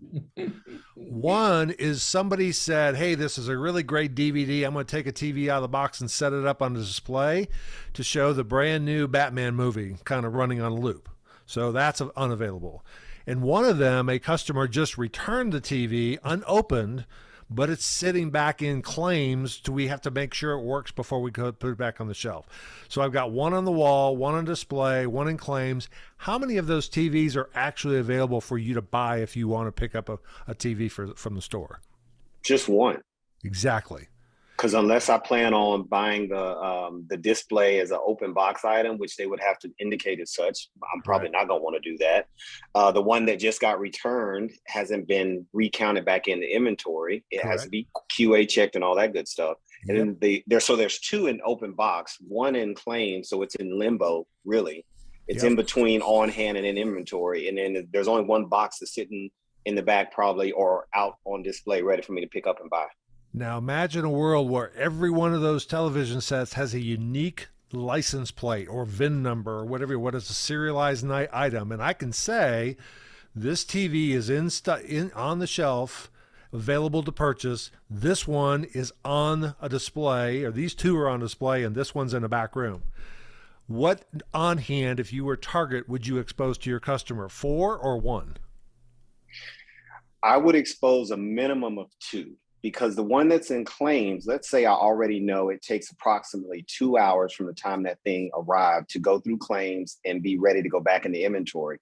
Right. I would expose, kind of like what they did online, I would expose 1 is available now, 1 available, just like they said, pick up in 2 hours or something like that. So if they could get to that level of accuracy from a tracking standpoint, and they know how long it takes for them to get it back from limbo to in stock and ready to sell, I would venture to expose that to the customer. Correct. And I think my point in this whole thing is, even with an on-hand accuracy of 100%, if I expose that I have 4 available for sale online, I'm going to disappoint a customer.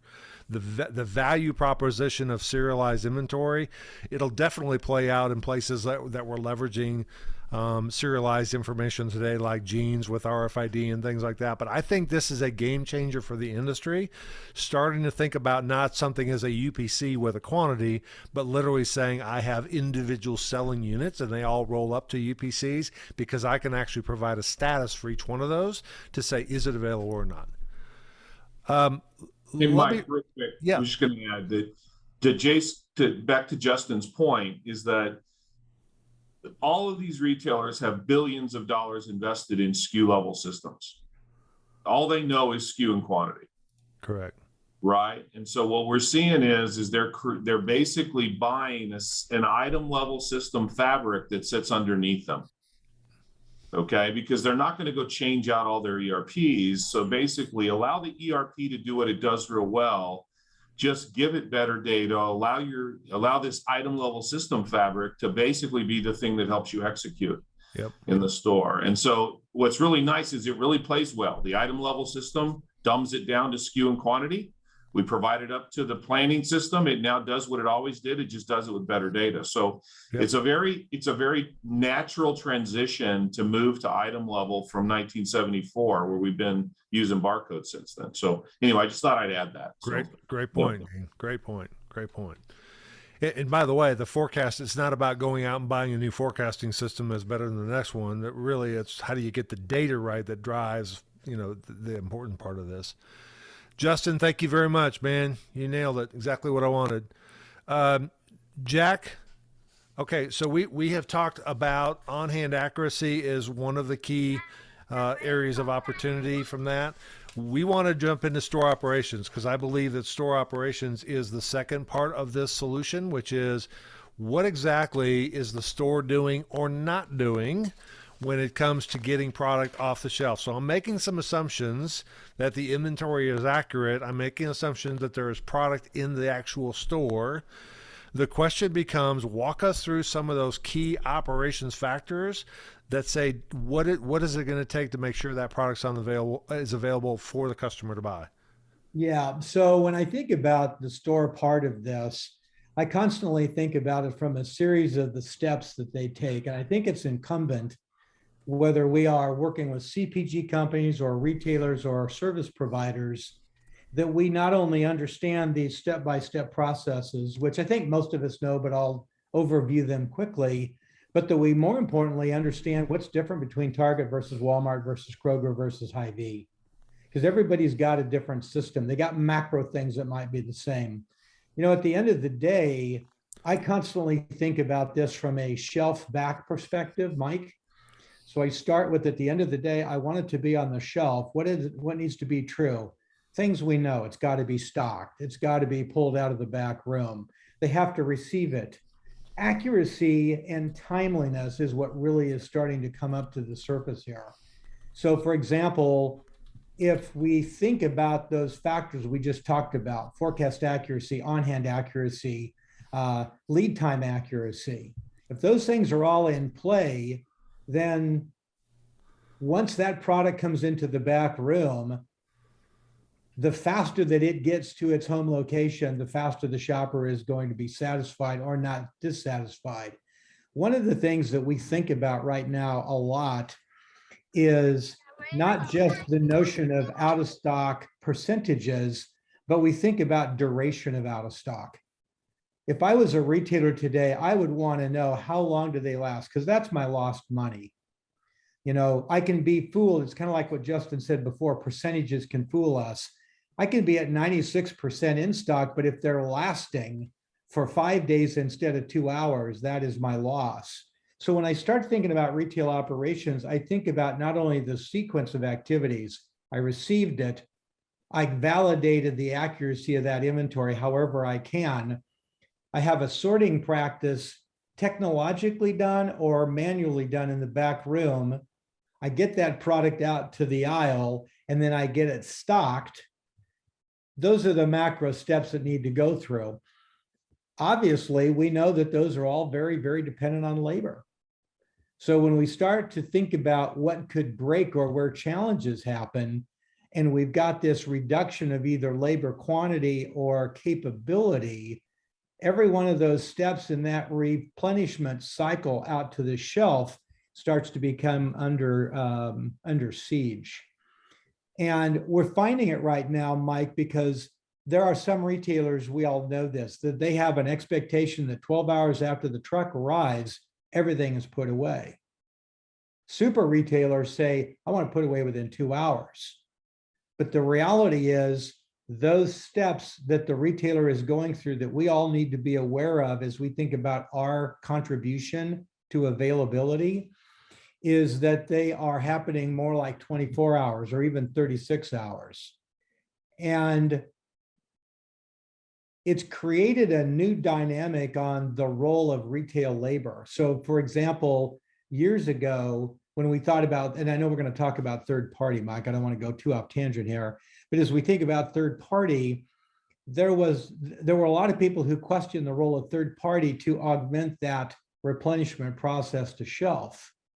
Now, I think that role actually is probably swinging to being more critical. It's more expensive for CPG companies to invest in it, but the loss of sales associated with out of stocks might offset that investment in third-party labor. So I think that's one of the pushes and the pulls that's happening today. One might argue, Jack, that the role from a retailer perspective is to get the product on the shelf. What is the role of the CPG company and the third-party service provider, which is typically paid for by the CPG?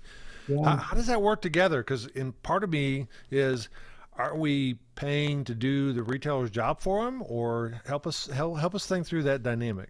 Yeah, that's the great debate that will rage on. I think, right, it really will. And I don't think there's a right or wrong answer to it. I think it depends on the level of brokenness of out of stock, and it depends upon the value of those out of stocks recoup versus the investment.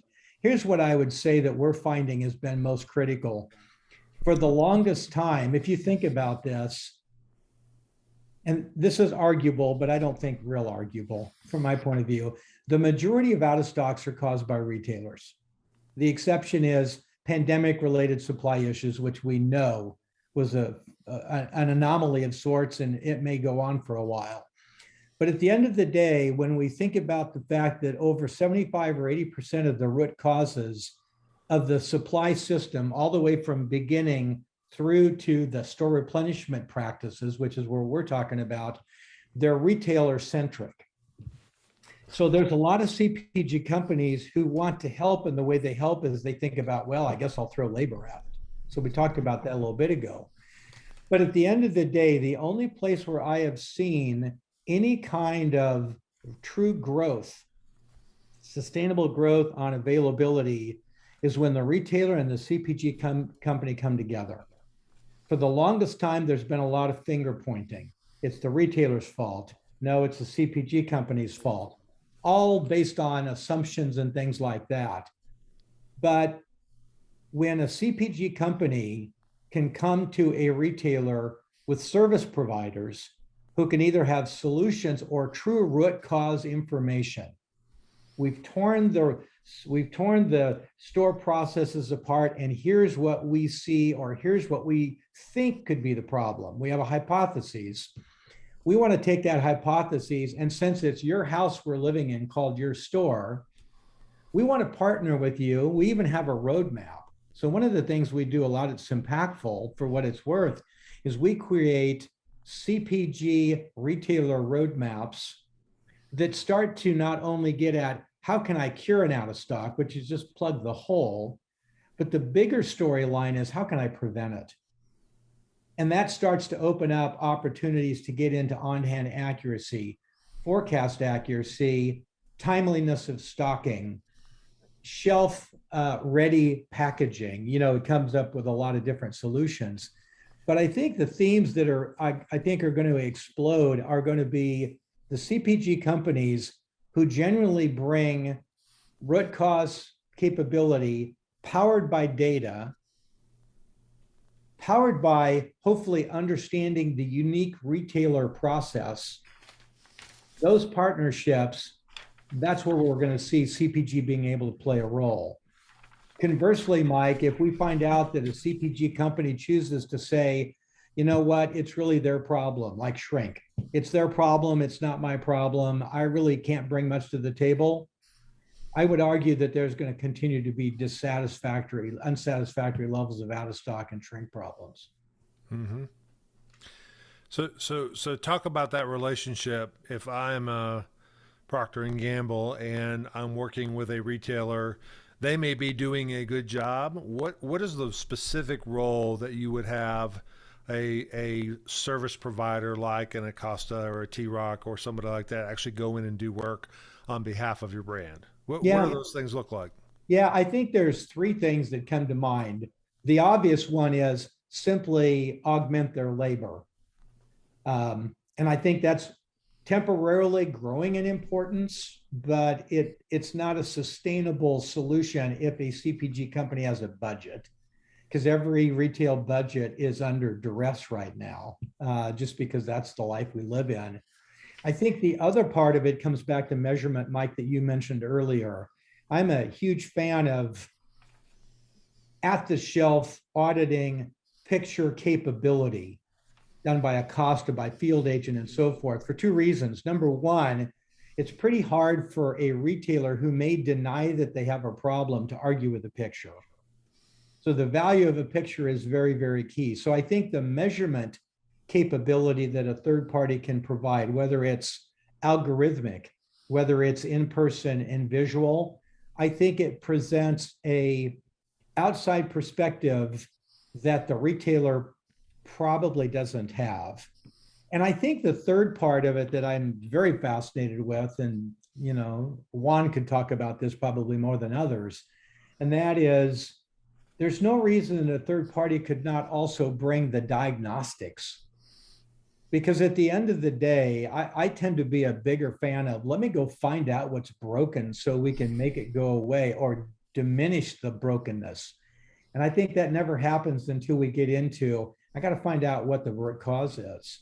I would argue that third parties could do that diagnostic as long as they understand the retailer process and they have data.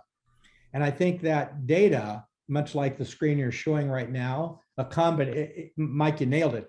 Every one of these has puts and calls to it. But when we put them together, and let's say, for example, not everybody has the robotics yet today or RFID.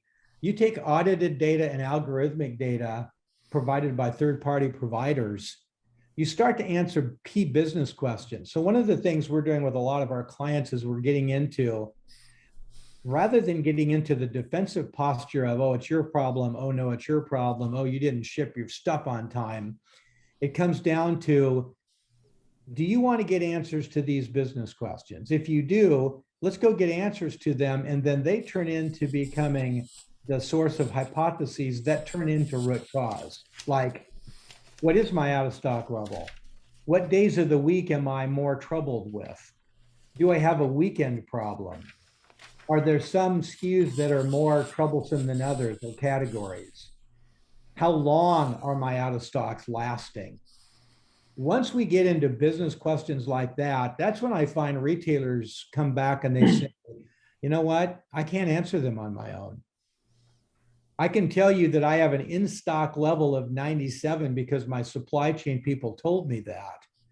But when you ask me, what does my shopper see, which is the only thing that really matters, I can't tell you. So I think that there's an enormous role around data that starts to not only fill in an answer to a business question that a retailer may have a point of view on, but not data on, and that depends on the retailer.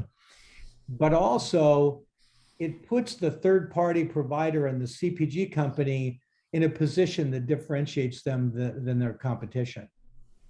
Because now I can come in as a partner. I can now come in and say, you know what? Our companies can debate a lot of things, but we cannot debate this one.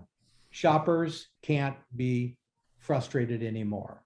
We have got to be dedicated to no friction, just like Doug talked about. Yep. And if we find that that partnership translates into, you can help me on in-stock without telling me how to run my store, that's a big deal. Well, I think there's two big points of this, Jack, and I think that's a great synopsis of where we are. Number one, we talked about these tools, and by the way, I'm just giving you examples of each one of those. There's other competing solutions to this stuff. I wasn't trying to do anything other than say these are the four that they're out there. But they'll not only measure your on-shelf availability, but they'll also tell you if you're going to deploy third-party resources to the store, actually leverage these technologies to direct them to where the problems are rather than just have them go and do inspection, right? So algorithms, audits, robots, fixed reader cameras, RFID, all give you a signal that says, what do I have, Dean? Back to what we talked about before. What do we have and where is it located? And if it's not there, how do we get it to the sales floor for a customer to be able to buy it? Yeah, that's right. And I think at the end of the day, and I get, overly consumed with in-store merchandising compliance as well as in-stock. But when I think about in-stock in particular, when I was at P&G for years, well trained by my PS folks on process, because it's not a natural thing for me. But when I finally went to school on process and applied it to the retailers, I would go to our clients, our retailers, and try to launch in-stock work, but we had mediocre data. So we debated. Now all of a sudden you get to a place where you don't even do an in-stock project unless you have data that's good enough to cause the retailer to say, you know what, I do care. And I do agree that majority of the issues are mine, but you know what, you seem like you're coming in as an objective person to help me.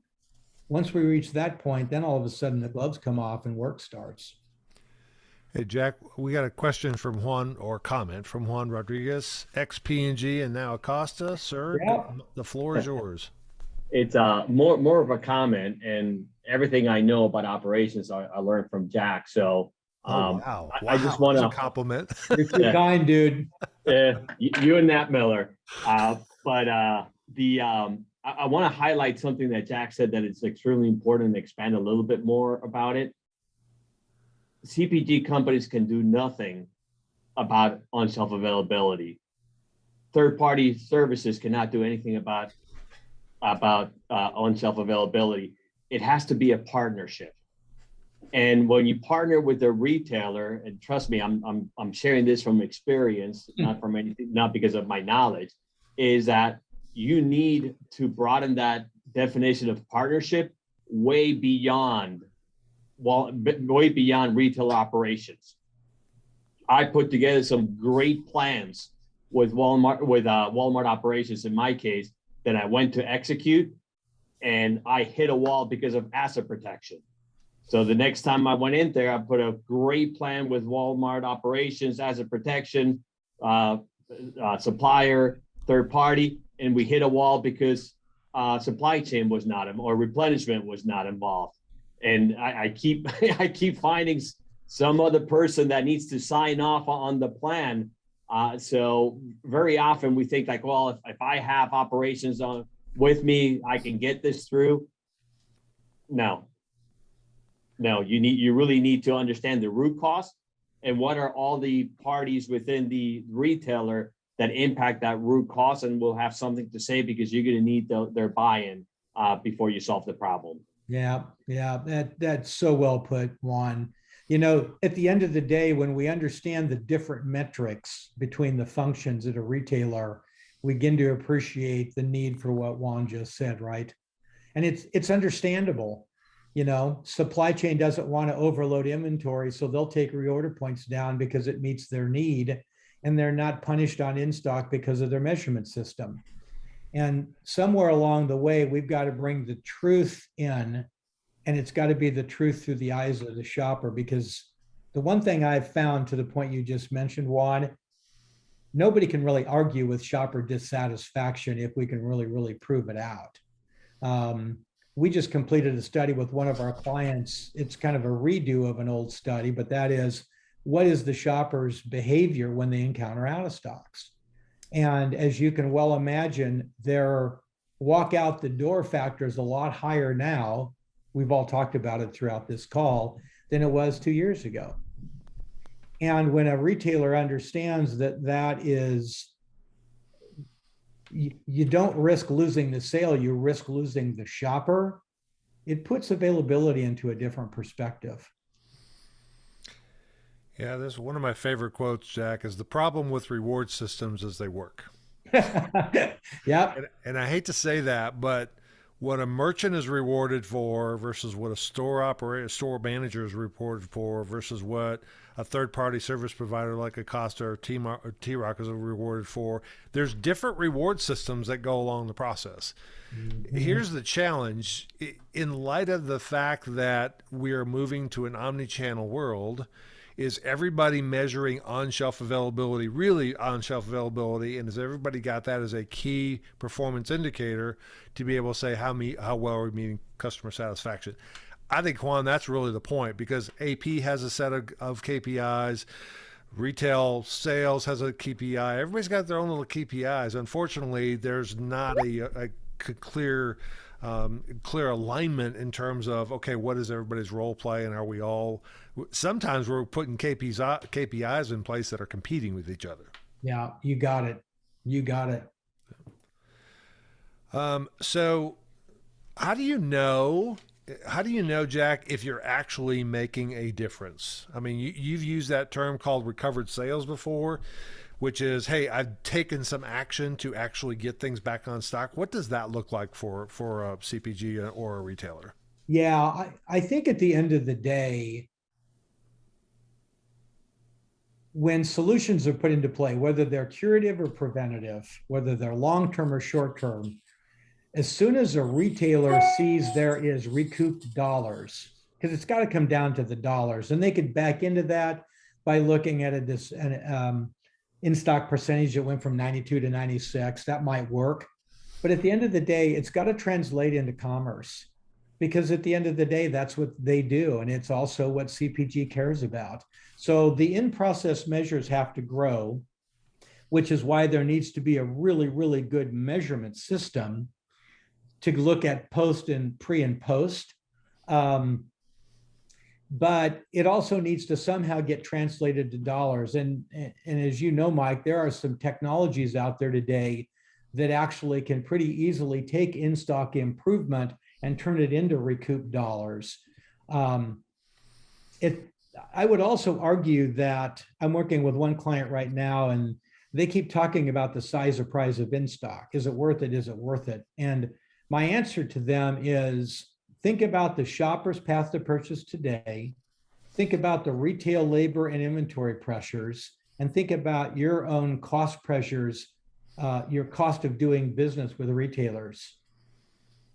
If you argue that for every point of in-stock you improve, a third of it is net, how could that be anything but a great investment? Because you're not putting a lot of money into recouping it, you're attacking process and data. So from that perspective, size of price, I think, is really critical. I think a lot of it is intuitive, but any place that we can see that there is a way to commercialize that, like I know you have done with some of your clients and so forth, I think that takes a retailer from I'm interested to I want to do this tomorrow. Mm-hmm. Yeah, there's a term that obviously everybody's interested in sales, bottom dollar sales, but I think there is a term out there called recovered sales. Let me walk you through what that looks like real quick, just as an example. And again, there's different ways to measure this, but Jeff, your system does a pretty good job of, this would be an algorithm that says, hey, on this item, I've got 2 items I'm selling between 15, 14, 16, 12, et cetera. And then suddenly they went to 0. I don't know about you. I don't know what your on hand is or any of those other factors, but here's what I could tell you. I'm not going to sell 10 a day or 15 a day and suddenly go to 0 without the product actually not being on the shelf. So we're going to send Acosta, Anderson, T-Rock to go figure out what's going on. I'm not going to have them check stuff that's not appropriate, but Juan and his team or Ryan and his team are going to go check this one and say, go figure out what's going on here. And they're going to see what they can do about get the product back on shelf. And if it takes back off again, I can recover the sales, not incremental sales, but I've recovered, which basically means I've gotten myself back into selling that product to a retailer. This recovered sales, I think, is an important metric for retailers and CPG to consider as part of their success factor, because that, Jack, to your point, allows me to be able to measure what impact and ROI am I getting for the retail dollars that I'm spending. That's exactly right. That's exactly right. And what we're finding right now is to get CPG companies or retailers to expand, what can I do with this kind of an analytic that will, again, shorten that duration? I mean, don't you love that 0 to 13? It's a short duration, especially on high velocity items. And I think it's incumbent upon us to know, what can the retailer do to activate to get the 13? What can I do with a Costa or third party to get there? My point of view is, I don't care as long as somebody acts on it really quickly, and the value of time is what really matters in all this. Right. Not only the signal, so when third parties go into stores, they don't go in after the out of stock is fixed, which becomes a wasted trip. They get there so they can actually affect and correct the problem. Yep. Yeah. Well, and I would add to that as well that, you know, when you're looking at the entire ecosystem, both the retailer, the supplier, if they've got field teams, the brokers, if they're the ones actioning on behalf of either party, also, you know, everybody, as we've talked about, I mean, especially in today's COVID environment, is labor constrained. So they're trying to do not even the same, you know, that they were able to do before, but they might have, you know, 20-30% of their workforce that's just out because they got sick. Okay, well, great. Now, how do I at least keep, you know, where I was at, you know, so I got to do more with less. But in, you know, you can identify all these opportunities, but then you have to figure out, all right, I don't have unlimited resources. I don't have unlimited budget. So I got to figure out which are the most important. Where am I going to get the most recaptured sales, right? If I'm going to deploy a resource, what is the best opportunity for that resource, that individualized person, to go after and attack those in a rank order? So I'm really maximizing the ROI at an individualized level, right?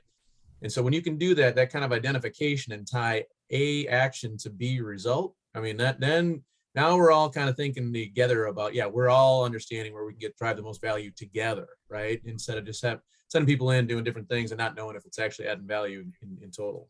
Yeah, that's an absolutely great point. I was working with a CPG company, and they had an in-stock metric that was guided mostly by auditing data, and they were measuring everything. And I said, do you guys have any intuitive sense in terms of where your biggest losses are? And they didn't. And so we did a little analytic, and we found out, no big shock, 20% of the SKUs were doing over 60% of their business. So we started off with a platform that accomplished, I think, what you just described. And we've done that with shrink as well, which I know we won't have time to get into that one, Mike, but the whole idea of the hottest products in the hottest stores, go after, triangulate that data, and all of a sudden it matters to everybody, and it doesn't feel like we're trying to eat the whole elephant, because we can't. Yep. Well, and sometimes also too, I mean, to take in consideration, there may be some situations that maybe using your traditional KPIs may not rise to the surface if you're doing just like a rank order in terms of, I want to maximize my on-shelf availability, or I want to maximize my recaptured sales. You might have a strategic initiative where you've leaned in with a retailer and you got a new product, and, you know, the success of that product, I mean, that thing has a really short window, and I got to make sure that thing wins in a real, like 3-4 weeks. So I can't, you know, if I'm authorized in 1,000 doors and I'm only selling through 800, you know, that may not be something that's going to rise right to the top of your traditional analytics. But so if you can identify that and build that in conjunction with, then you can evaluate all of that holistically and say, yeah, you know what, I am going to spend time against that because it was a strategic initiative for our organization, supplier and retailer, right? Yeah, you bet. Yep. Well said. All right. Great discussion, everybody. Jack, thank you so much for your expertise. Awesome as always, and hopefully you've taught Juan some more things. Pleasure. Nice to Continue to join pass you it forward. guys. Continue to pass it forward. Last big piece of this that I want to talk through is the supply chain. We've talked about on-hand accuracy with Justin. Jack has done a great job of walking us through some of the store operations challenges. Now, I would argue a year ago, nobody knew what the supply chain, most normal people didn't know what the supply chain meant. Now everybody's talking about the supply chain. What about the supply chain? I was talking to somebody the other day and they said, well, the reason, Mike, we don't have any paper towels is because those boats out in the harbor, out in the ocean, haven't got unloaded yet. And I had to laugh and say, I don't think we have a lot of paper towels on those ships. I think that's mostly stuff coming from Asia, but good try. At least they're listening. At least they're listening. So we are fortunate enough to actually have Brent Williams with us. Brent is a dear friend and in the Associate Dean for Executive Education at the University of Arkansas, which, Brent, is the Gartner what? What is that again? #1, Mike. #1 supply chain as an undergraduate by Gartner. So Matt and Brett did that all by themselves. Not at all. Not at all. And we actually had, I think he had to step off, but I think we actually had Jacob Evans, one of your old students on the line, listening to most of this. Yeah. So Brent, we see the empty shelves and we see all the ships on the ocean and we see challenges and we read all these things that we don't have enough truck drivers and all these other kinds of things. So help us understand the role that supply chain plays in this whole environment. We talked about on-hand accuracy and obviously store operations, but supply chain is a bigger portion of this. So what is it? What's it causing? And what can we do about it? Well, it's a good question. Well, first, nice to see everyone. And Mike, thanks for letting me be a part of this. I would say, Mike, that you made an interesting comment. Maybe no one knew what supply chain was before the pandemic, which I hope isn't entirely accurate as a supply chain professor, but I get the point and I know what you mean because it was functioning well. You didn't have to think a lot about it, right? Whether you're a consumer or, whether you're in industry. And, I think the pandemic has highlighted in my mind, at least its importance. It's clearly made it more challenging. I think it's always been absolutely essential. Again, maybe coming from a biased view, I'm going to do the professor thing on you, Mike, just a second, and start with a couple of definitions in the sense of at least in a broad way. I think about oftentimes, I think there's sometimes a misspecification of like, what is supply chain management? I mean, first there's logistics management, right? Which is about the flow and storage of inventory. Really you're trying to do two things with that flow and storage. You're trying to minimize inventory costs while hitting your customer service targets. And then there's supply chain, which encompasses all of that, but is broader. It's really, I think about it as about all the processes necessary to move product from a raw material stage or products from a raw material stage down to when they're consumed.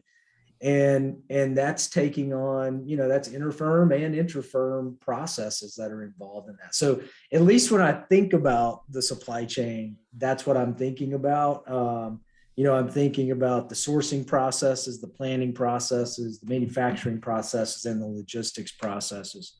And, I think that we've seen disruption in almost probably every aspect of those. But I think one of the interests, but they've always been absolutely critical to getting the product to the store, every one of those. I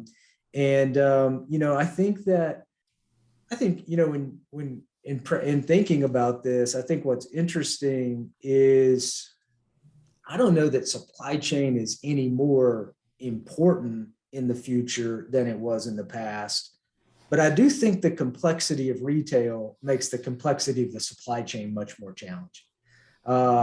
So complexity from the standpoint of, I guess maybe first of all, from the consumer standpoint of the access to choice is unprecedented. And the expectation of both in stock and delivery and what the retailer owes the customer is also unprecedented. and so just the myriad of ways that a retailer and its partners can access the customer makes the supply chain much more challenged than it was in the past, in my opinion. Yeah, absolutely. I got a real live example for you I want to walk you through, Brent. I would ask nobody to screen print this because this is actual data from the store. But this is an example where we've got an item. This happens to be a P&G item, and it tells me I have one on hand, which, by the way, it looks like I got one on hand. And bin basically means how many is in the back room, which is 0. And I have 0 on order, 0 in the warehouse, and 0 in transit. From a store perspective, all that tells me is my on hand is right, and I got nothing in the supply chain. Where in the world do you start? Help us think through. Again, you mentioned I got an omni-channel. I can buy stuff electronically. I can buy stuff in a brick and mortar store, et cetera. What are some of the major reasons for the supply chain disruptions that cause this kind of stuff to happen? Yeah. Well, there's probably lots of them, and I'm not going to get all of them. And some of this, many of you have thought about and heard, but I mean, clearly there's always been disruptions to some degree in the supply chain. It's just, in my opinion, though, the shocks over the last 2 years are pretty unprecedented, and certainly the impact of the shocks that we've seen and are seeing, by the way, continue to see, I think they affect different products differently, of course, right? But you kind of go back to the beginning of the pandemic, and the thing that was in the headlines was panic buying, right? So that was certainly one shock, and that panic buying tended to be on staples, food, paper towels, toilet paper was probably the one that got the most press, I think, at that beginning of time. But that set into motion a chain reaction that takes a while to recover from. If any of you have ever played the beer game, I'm sure many of you have, right? That old school supply chain simulation sitting on top of the table. Not that beer game, Jeff. No, it's a different beer game. That's not the one you're thinking about.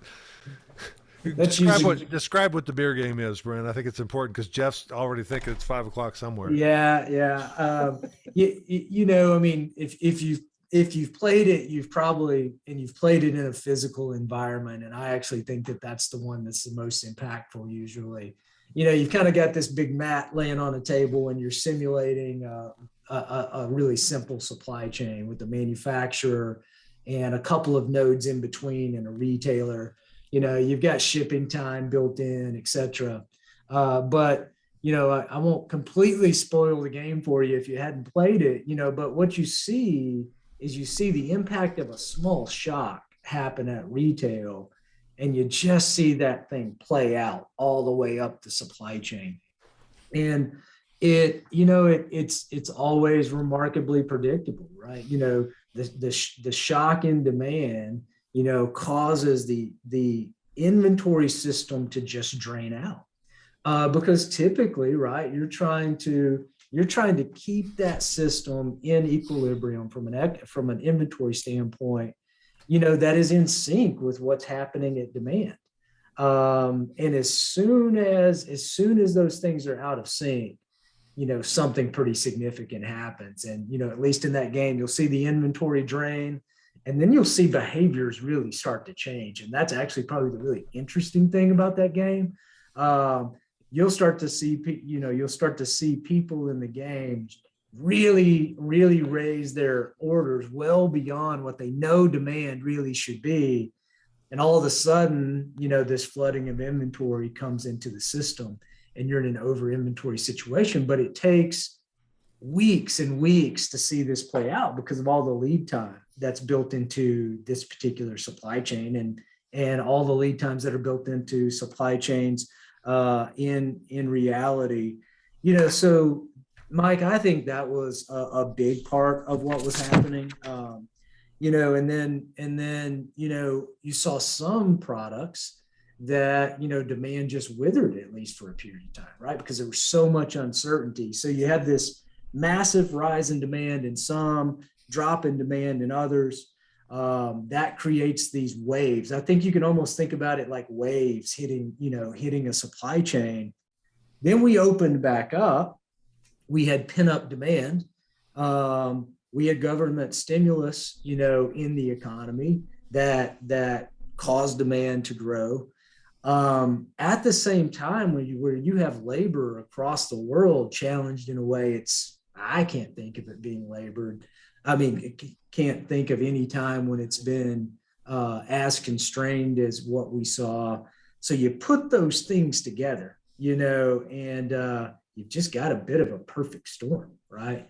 And you've got and the pictures that we've all seen in the news of the ships, sitting at the ports, can't get in. That's due to, labor issues, probably to some degree, many other factors. But so it's just been a really challenging time, and that's going to affect you at retail. It's going to affect you in the warehouses. It's going to affect you in the trucks, just every aspect of the supply chain you can think of. And hey, as I was thinking about this a day or so ago, I'm like, here comes another shock, right? The conflict that we see globally, we've all seen the shock in oil prices that we know will have a significant impact on demand in the future, particularly if this is sustained.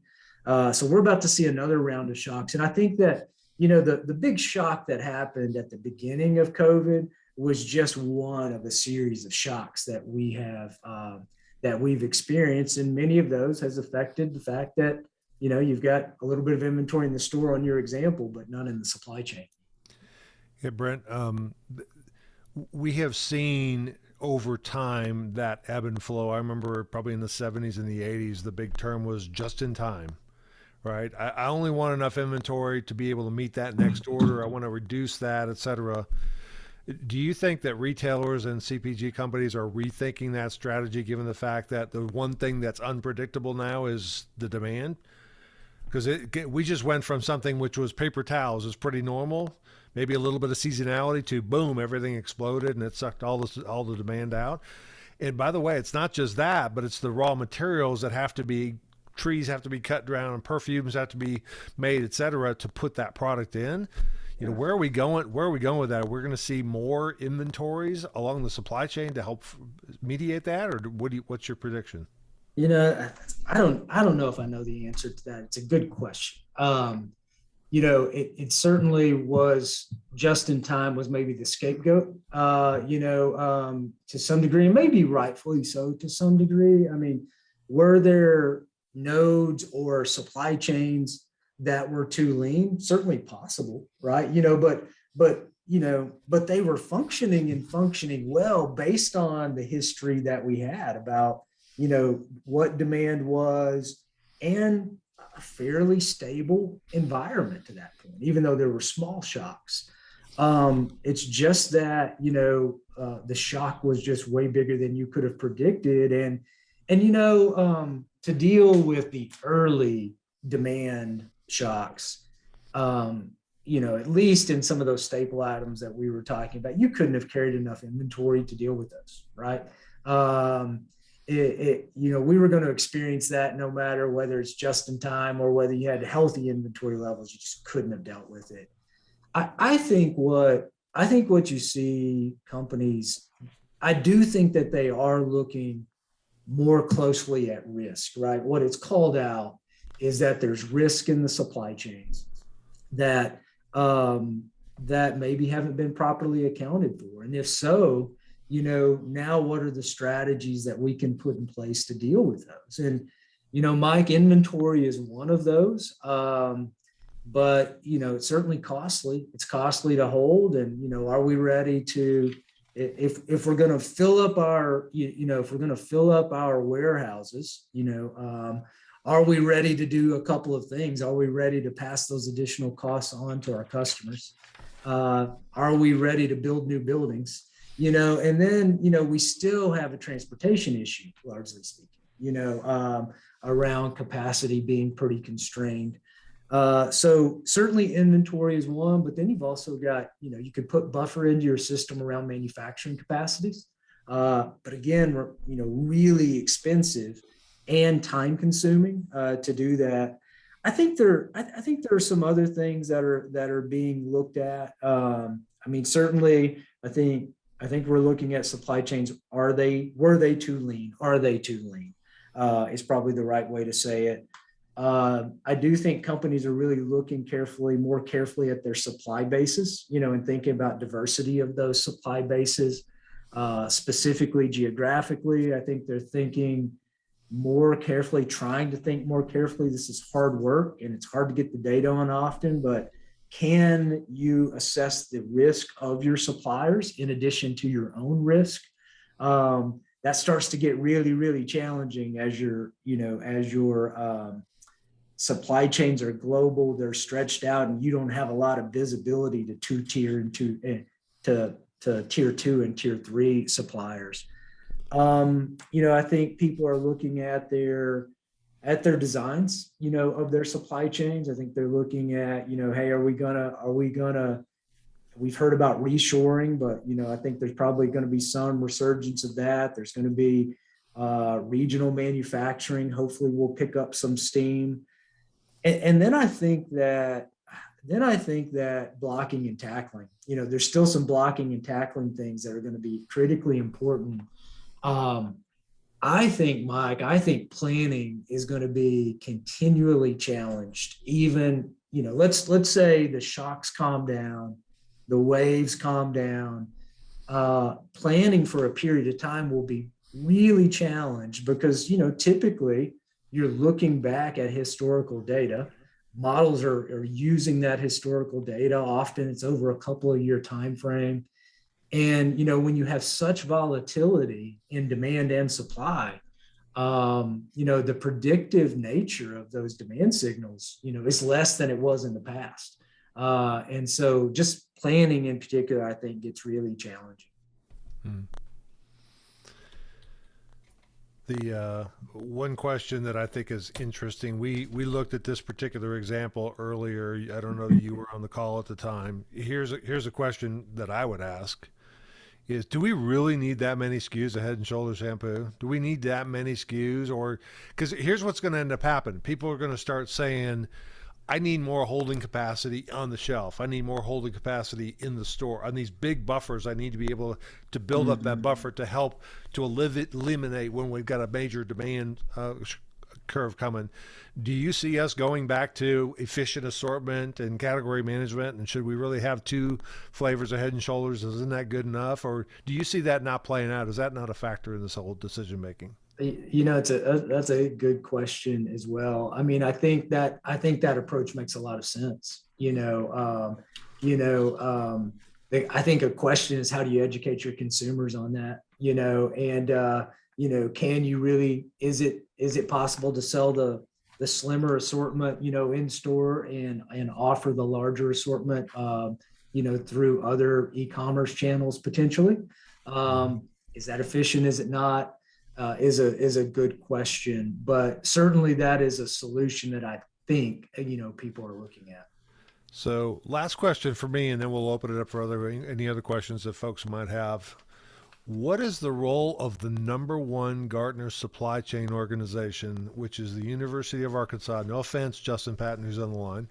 What is the role of your organization and the future students that you're producing to help to educate the industry about some of these supply chain challenges? Yeah, we think about our role as twofold, in this ecosystem, if you will. Well, first, I'll even kind of go back to the college's vision. We say we want to really be 2 things. We want to be a thought leader, and we want to be a catalyst for transforming lives. And, usually that catalyst for transforming lives is our students, and the Walton College has a little over 7,000 students in the business school.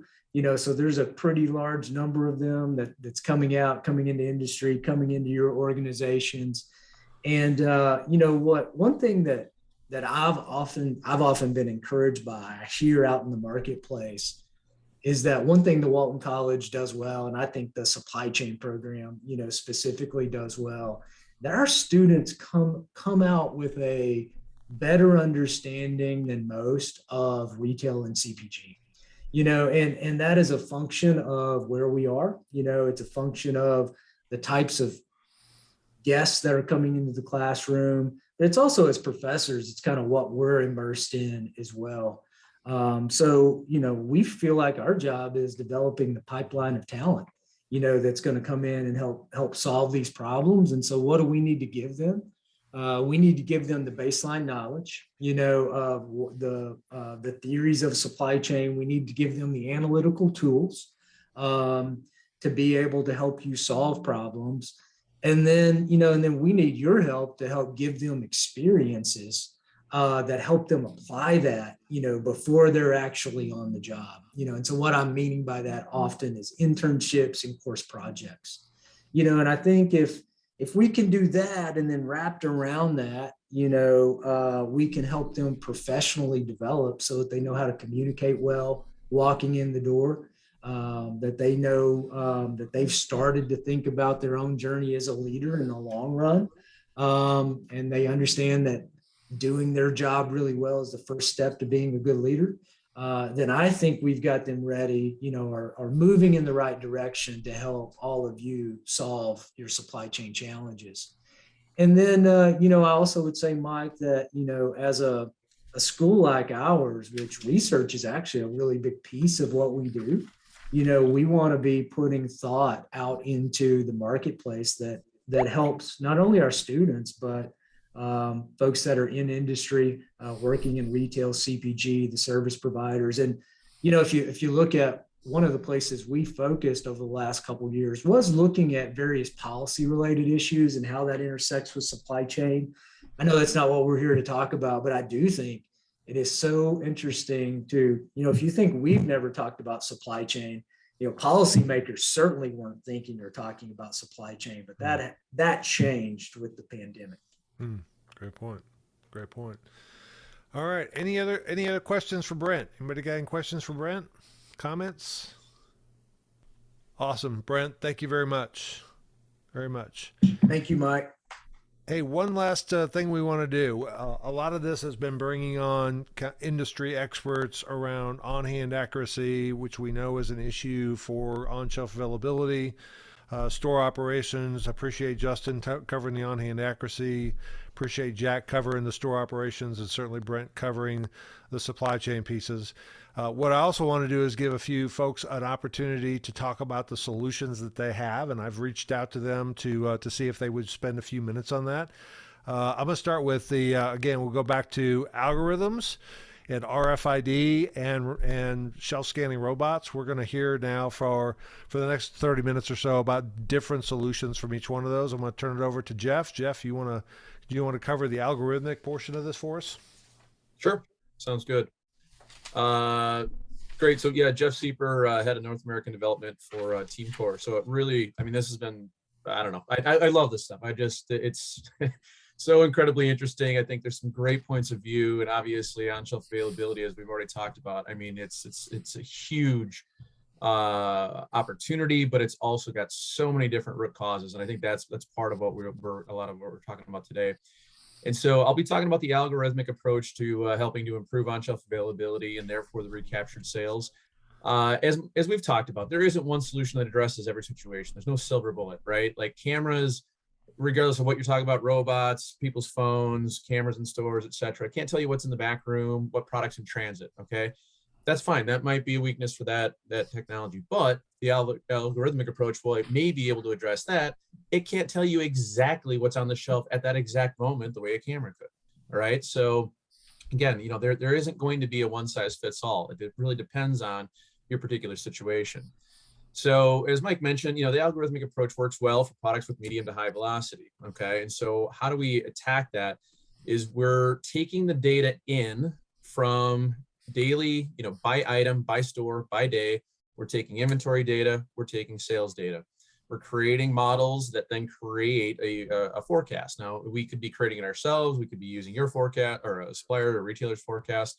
And then what we do is we use AI and ML to then identify anomalies. Okay.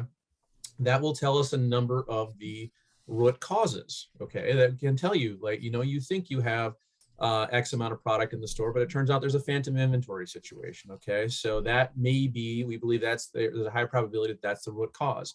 When you identify what the root causes are, then you know the actions to take. Okay, some of them are going to be on the supply chain side. Some of them are going to be like the replenishment teams need to do, I've got a faster moving store here, so I need to move more product towards that store. Or it could be an issue that can only be resolved by sending somebody into the store.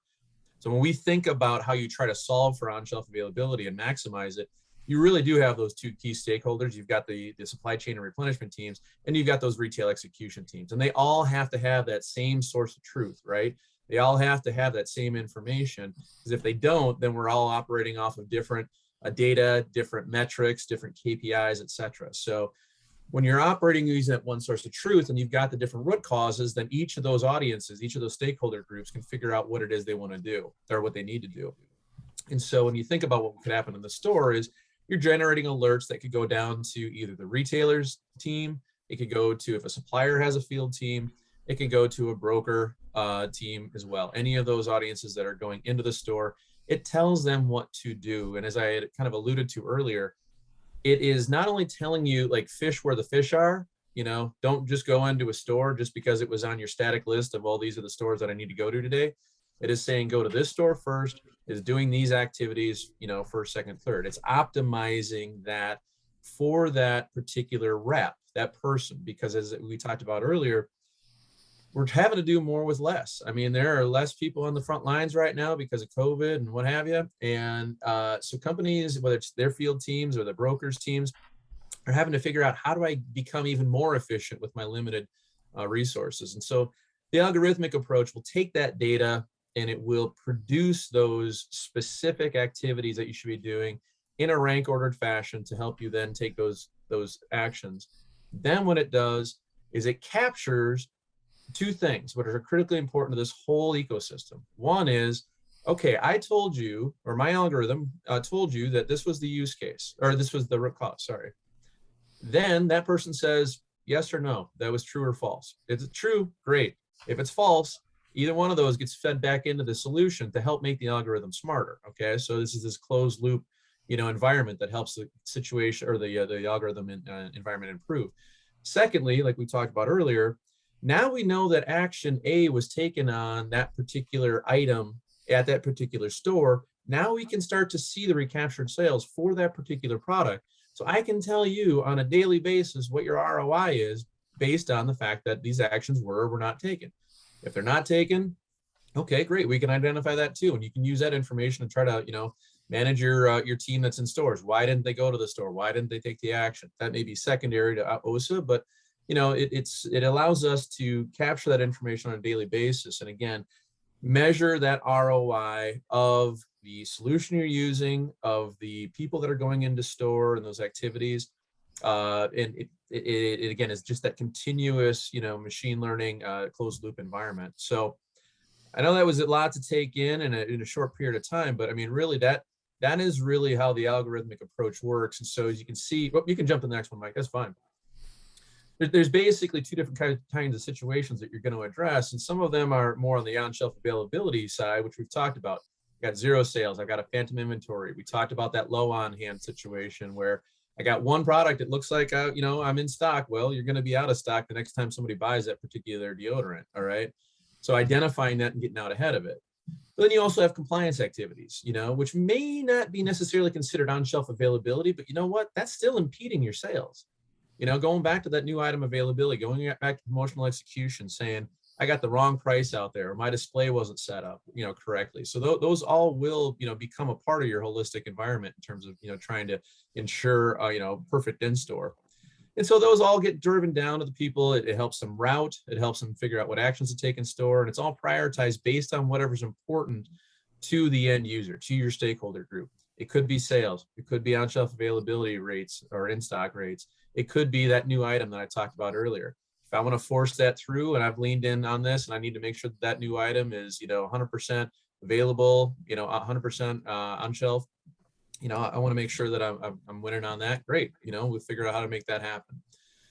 And so it gets driven down to different types of situations, different types of devices. So it could be somebody's a broker's device. It could be the retailer's device. It could be it's iOS, it's Android. You know, it could be just agnostic, and that's really where the world's going today, which is these guys don't want more devices. All right, they're already carrying. I mean, they look like they're a Navy SEAL group sometimes going in there. They're carrying all these different devices and printers, and they can print shelf tags and this, that, and the other thing. They don't need more, right?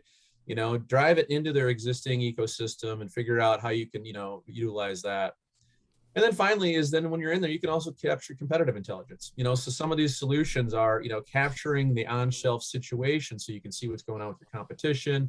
You can see when they're on promotion. You can see when they're, you know, what pricing they're going at. So, I mean, these, when you're in the store, again, it's how do you optimize the fact that you've got people in store? How do I make that even a higher ROI trip than when I was originally, you know, going to be going in? So I know that was a lot. I mean, I hope that kind of helps differentiate. I'm happy to answer any other, you know, questions. Looks like Mike, you got a question here. Yeah, I mean, in terms of the ask the question out loud, Jeff. What is the USP of the Team Core versus other industry players? Yeah, you know, I would say that, I mean, the reason I joined the organization was because in this environment, you need a company, or you need a solution that was, you know, built from the ground up intentionally to do exactly this, and that you've got better, more intelligent machine learning algorithms. So we've got 96% accuracy going out there. So you know when the person's going to go into the store that the situation that we've identified is exactly the situation that exists. And also speed. You know, in terms of being able to take that information, let's say we were getting information out of Walmart's retail link, you know, environment. If that information isn't made available to, let's say, 4 a.m., 6 a.m., and most companies out there they're losing a whole day because of that. Because by the time they take it in, they ingest it, they cleanse it, they harmonize it, they get it back out, there's nothing you can do. And in today's environment, you need to action on what happened yesterday, right? And so we're cranking this stuff out in 20 minutes, not 4 or 6 hours. So we don't lose a day, even if other people upstream from us, you know, are not on their SLAs. So I would say, you know, that the fact that it's a holistic solution that has it all under one roof, the high level of accuracy and the speed, I think would be those three would really, I think, help us stand out from other solutions that are out there. Awesome. Any other questions for Jeff? All right. Thank you, Jeff, very much. Mr. Frew, you want to talk to us about the RFID solution? Obviously, you and Justin could talk on this for hours, but we got about 10 minutes. We'd love to hear from you.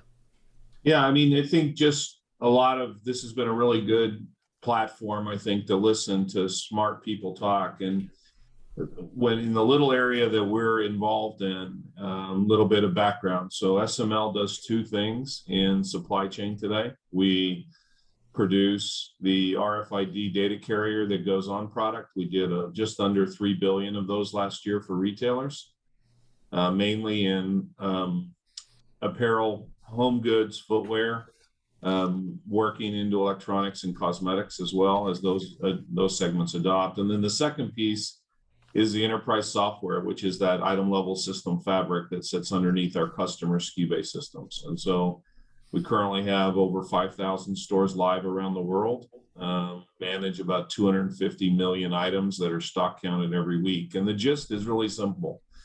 It's allow the stores to be able to do a stock count at over 98% accuracy every week, reset their stock on hand file in their enterprise system, and then let all of the smart software go off and figure out what needs to be shipped to the store.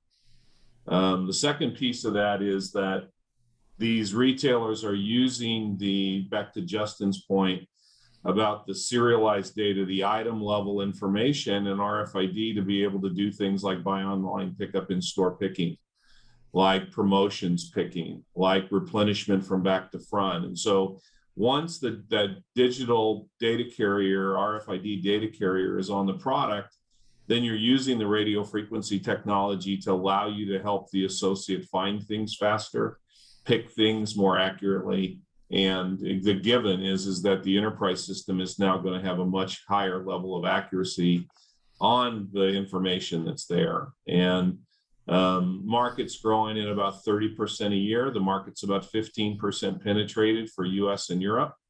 And I completely concur with Justin's point about this is the way retailing is going to be managed in multiple segments. I'm not sure when exactly CPG comes in because of the price point, but you know, we're already seeing Walmart expand against categories. We've got multiple retailers that are operating with 4 or 5 categories or departments currently. And so it's super exciting.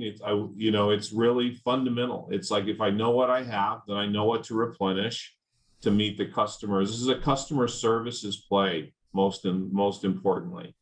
The customer is desiring to have that 32 pair of 501s, and they're going to be very disappointed emotionally if they are told that you have it and then you don't. So anyway, it's an exciting time. We've been doing this for a long time, as Mike said. You know, a number of us were involved at MIT when we were establishing the standards for this, and it's exciting times, mainly because of what we're seeing our customers, the business transformation that they're going through by moving to an item level world and leveraging that information for very tangible business benefits, which is sales lift because your out of stocks go down, inventory reduction because now you can manage more efficiently, and then you're also getting rid of the third-party audits that are very costly that we just have learned to live with. And so we're seeing more and more of the financial teams being able to accept those stock counts that take place at the end of the year. So most deployments in the world are handhelds only.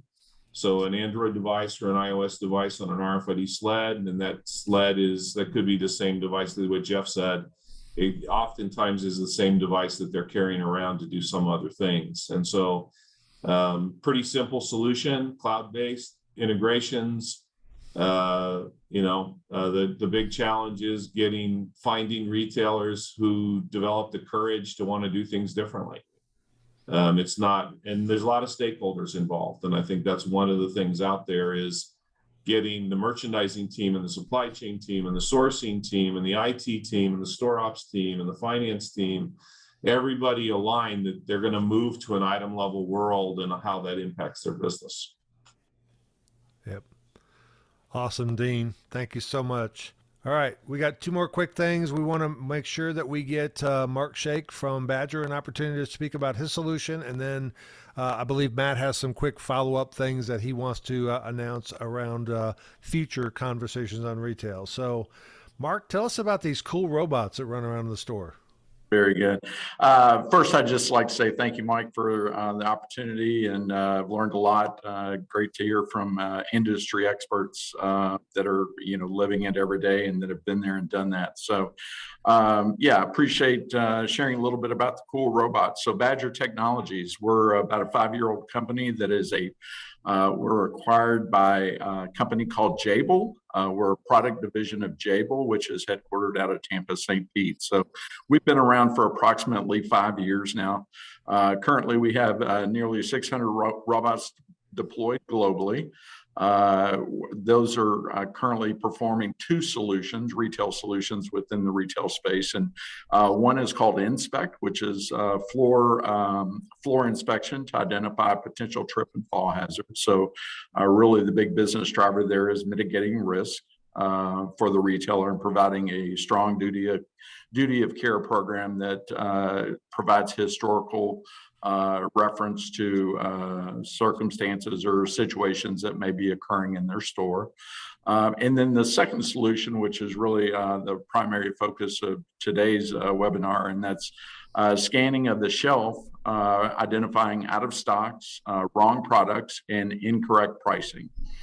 So currently we're doing daily scans within retailers. So really performing against the retailer's existing operations. So not totally disruptive, but it's a different way of executing against, these required processes in the store. So offloading that from a team member or a store associate member that would once, walk the aisle with a handheld, either looking at pricing or looking at for holes on the shelf, or potentially, if they're really good, being able to identify a wrong product on the shelf. So we can offload that from the team member. So we're concentrated on a center store within the grocery retail space primarily today, providing nearly real-time actionable data for that team member or that team to go action, right? So we can be tied into the retailer's inventory system, their point of sale system. Each engagement is different depending on the retailer, but we can scan the shelf and basically tell the retailer that they have a hole on the shelf with quantity on hand in the store. So obviously they need to go action that issue. Actionable operational data that they can action on a daily basis, but then over a period of time, imagine the amount of data that the robot can now extract from the store on a daily basis to share that data across the different silos of the company. So, identifying the root causes, sharing that information now with your retailer, and then back to, earlier in the conversations, what Jack was referring to, really allowing that retailer maybe to position themselves differently with that CPG supplier to enhance what that relationship looks like, where at the end of the day, if they're now sharing that data in a different way, they can, obviously help improve on their relationship, improve actioning those out of stocks or wrong products in this, within the aisle, and then sharing that data or sharing visibility into that aisle with that CPG provider. So we're collecting a panorama of the shelf the day that the scan happened. So to be able to share that image of what Pepsi looked like or what Procter & Gamble's shave display looked like is much more powerful, and being able to share that via an API, not really necessarily having to have somebody come to the store. So what that will do is provide that retailer now more actionable data on a daily basis, but over a period of time, sharing that data differently, maybe with suppliers. A huge benefit to doing that. Obviously, the CPG is very interested in the data coming out of the store. It no longer really requires them to have to send an FTE or maybe a third party into the store to collect that data for them. And it's, good, accurate information now that the CPG has access to that they once didn't. So at the end of the day, that's going to help the retailer move more groceries out of the store, and potentially that CPG obviously have a better relationship with the retailer and sell more product at the end of the day. Yep. So just to be clear, this out of stock that this robot's saying, you're saying that the retailer gets that out of stock or the wrong product signal, but you said there might be an opportunity for CPG and their third-party merchandisers to eventually get access to that same thing? Absolutely. It's really dependent on the retailer, what they're doing in that space today, or maybe what their appetite is for sharing of that data differently than what they have in the past. So for instance, a retailer can now establish a different relationship with either a local supplier and or a primary supplier, that is giving them product or providing them product in the stores. Awesome. I think that wraps up our time. We're going to give it back over to Matt Pfeiffer, but hopefully this has been helpful to understand OSA, some of the various reasons. Thank you so much to all the panelists. You did a great job presenting the state of the industry. I don't know that we solved, Matt, all of the world's problems. I think global warming and world hunger is still out there for us to go tackle, but we're at least getting a start to try and figure out what we're going to do about this. So I'm going to turn it back over to you. Yeah, thank you so much. And please don't hang up. I'm going to be really, really brief in my my closing remarks and make a couple of really cool announcements that you're not going to want to miss. So First of all, Mike, thank you so much to you and to all the presenters for taking the time to prepare for today. We were up against a supplier summit at Walmart, which we knew about. So our attendance wasn't as great as we had hoped it would be. However, we've captured this on video and we'll be making that available to the supplier community in its entirety. So the story is absolutely going to get out. A couple things I wanted to share. First and foremost, we announced about a month ago a partnership with, we're reaching out to about 500 colleges and universities throughout the country that have retail management, supply chain, and similar degree programs, and making everything that we do at Conversations on Retail 100% free to both students and to faculty. So really excited about what our members and partners are helping us to do in terms of the investment in the next generation of leadership in retail and CPG. So thank you so much for that. The second thing I would say is Mike and I have been working, and in fact, tomorrow you're going to read about this. We are announcing a brand new series at Conversations on Retail, and they are called Wrap Sessions. And the difference between a wrap session and what you saw today is they are shorter form, smaller, intended to be smaller groups, and very focused conversations, peer-to-peer discussions that go a lot more deeply into very specific issues, unlike we were able to do today, where a lot of it is just surface level based on the time. So on Friday, May 20th, Mike will be kicking off the first wrap session that focuses on on-shelf availability with a deep dive on RFID. The second one is June 17th with a deep dive on algorithms. The third is on July 15th with a focus on shelf scanning robots. And then August 18th, where we focus on store audits. And then September 23rd, where we dig into supply chain. So super excited about that. We would love to have all of you participate. Last thing I would say is anyone has questions about membership or about partnership, you can contact me, Matt at 101-ventures.com. And super excited about what we're doing here. Love to tell you more about it. But Mike, again, thank you so much to you and to everyone else that prepared to present and that contributed when they were presenting today. Hope everyone has a great day, and we'll look forward to seeing you again very soon.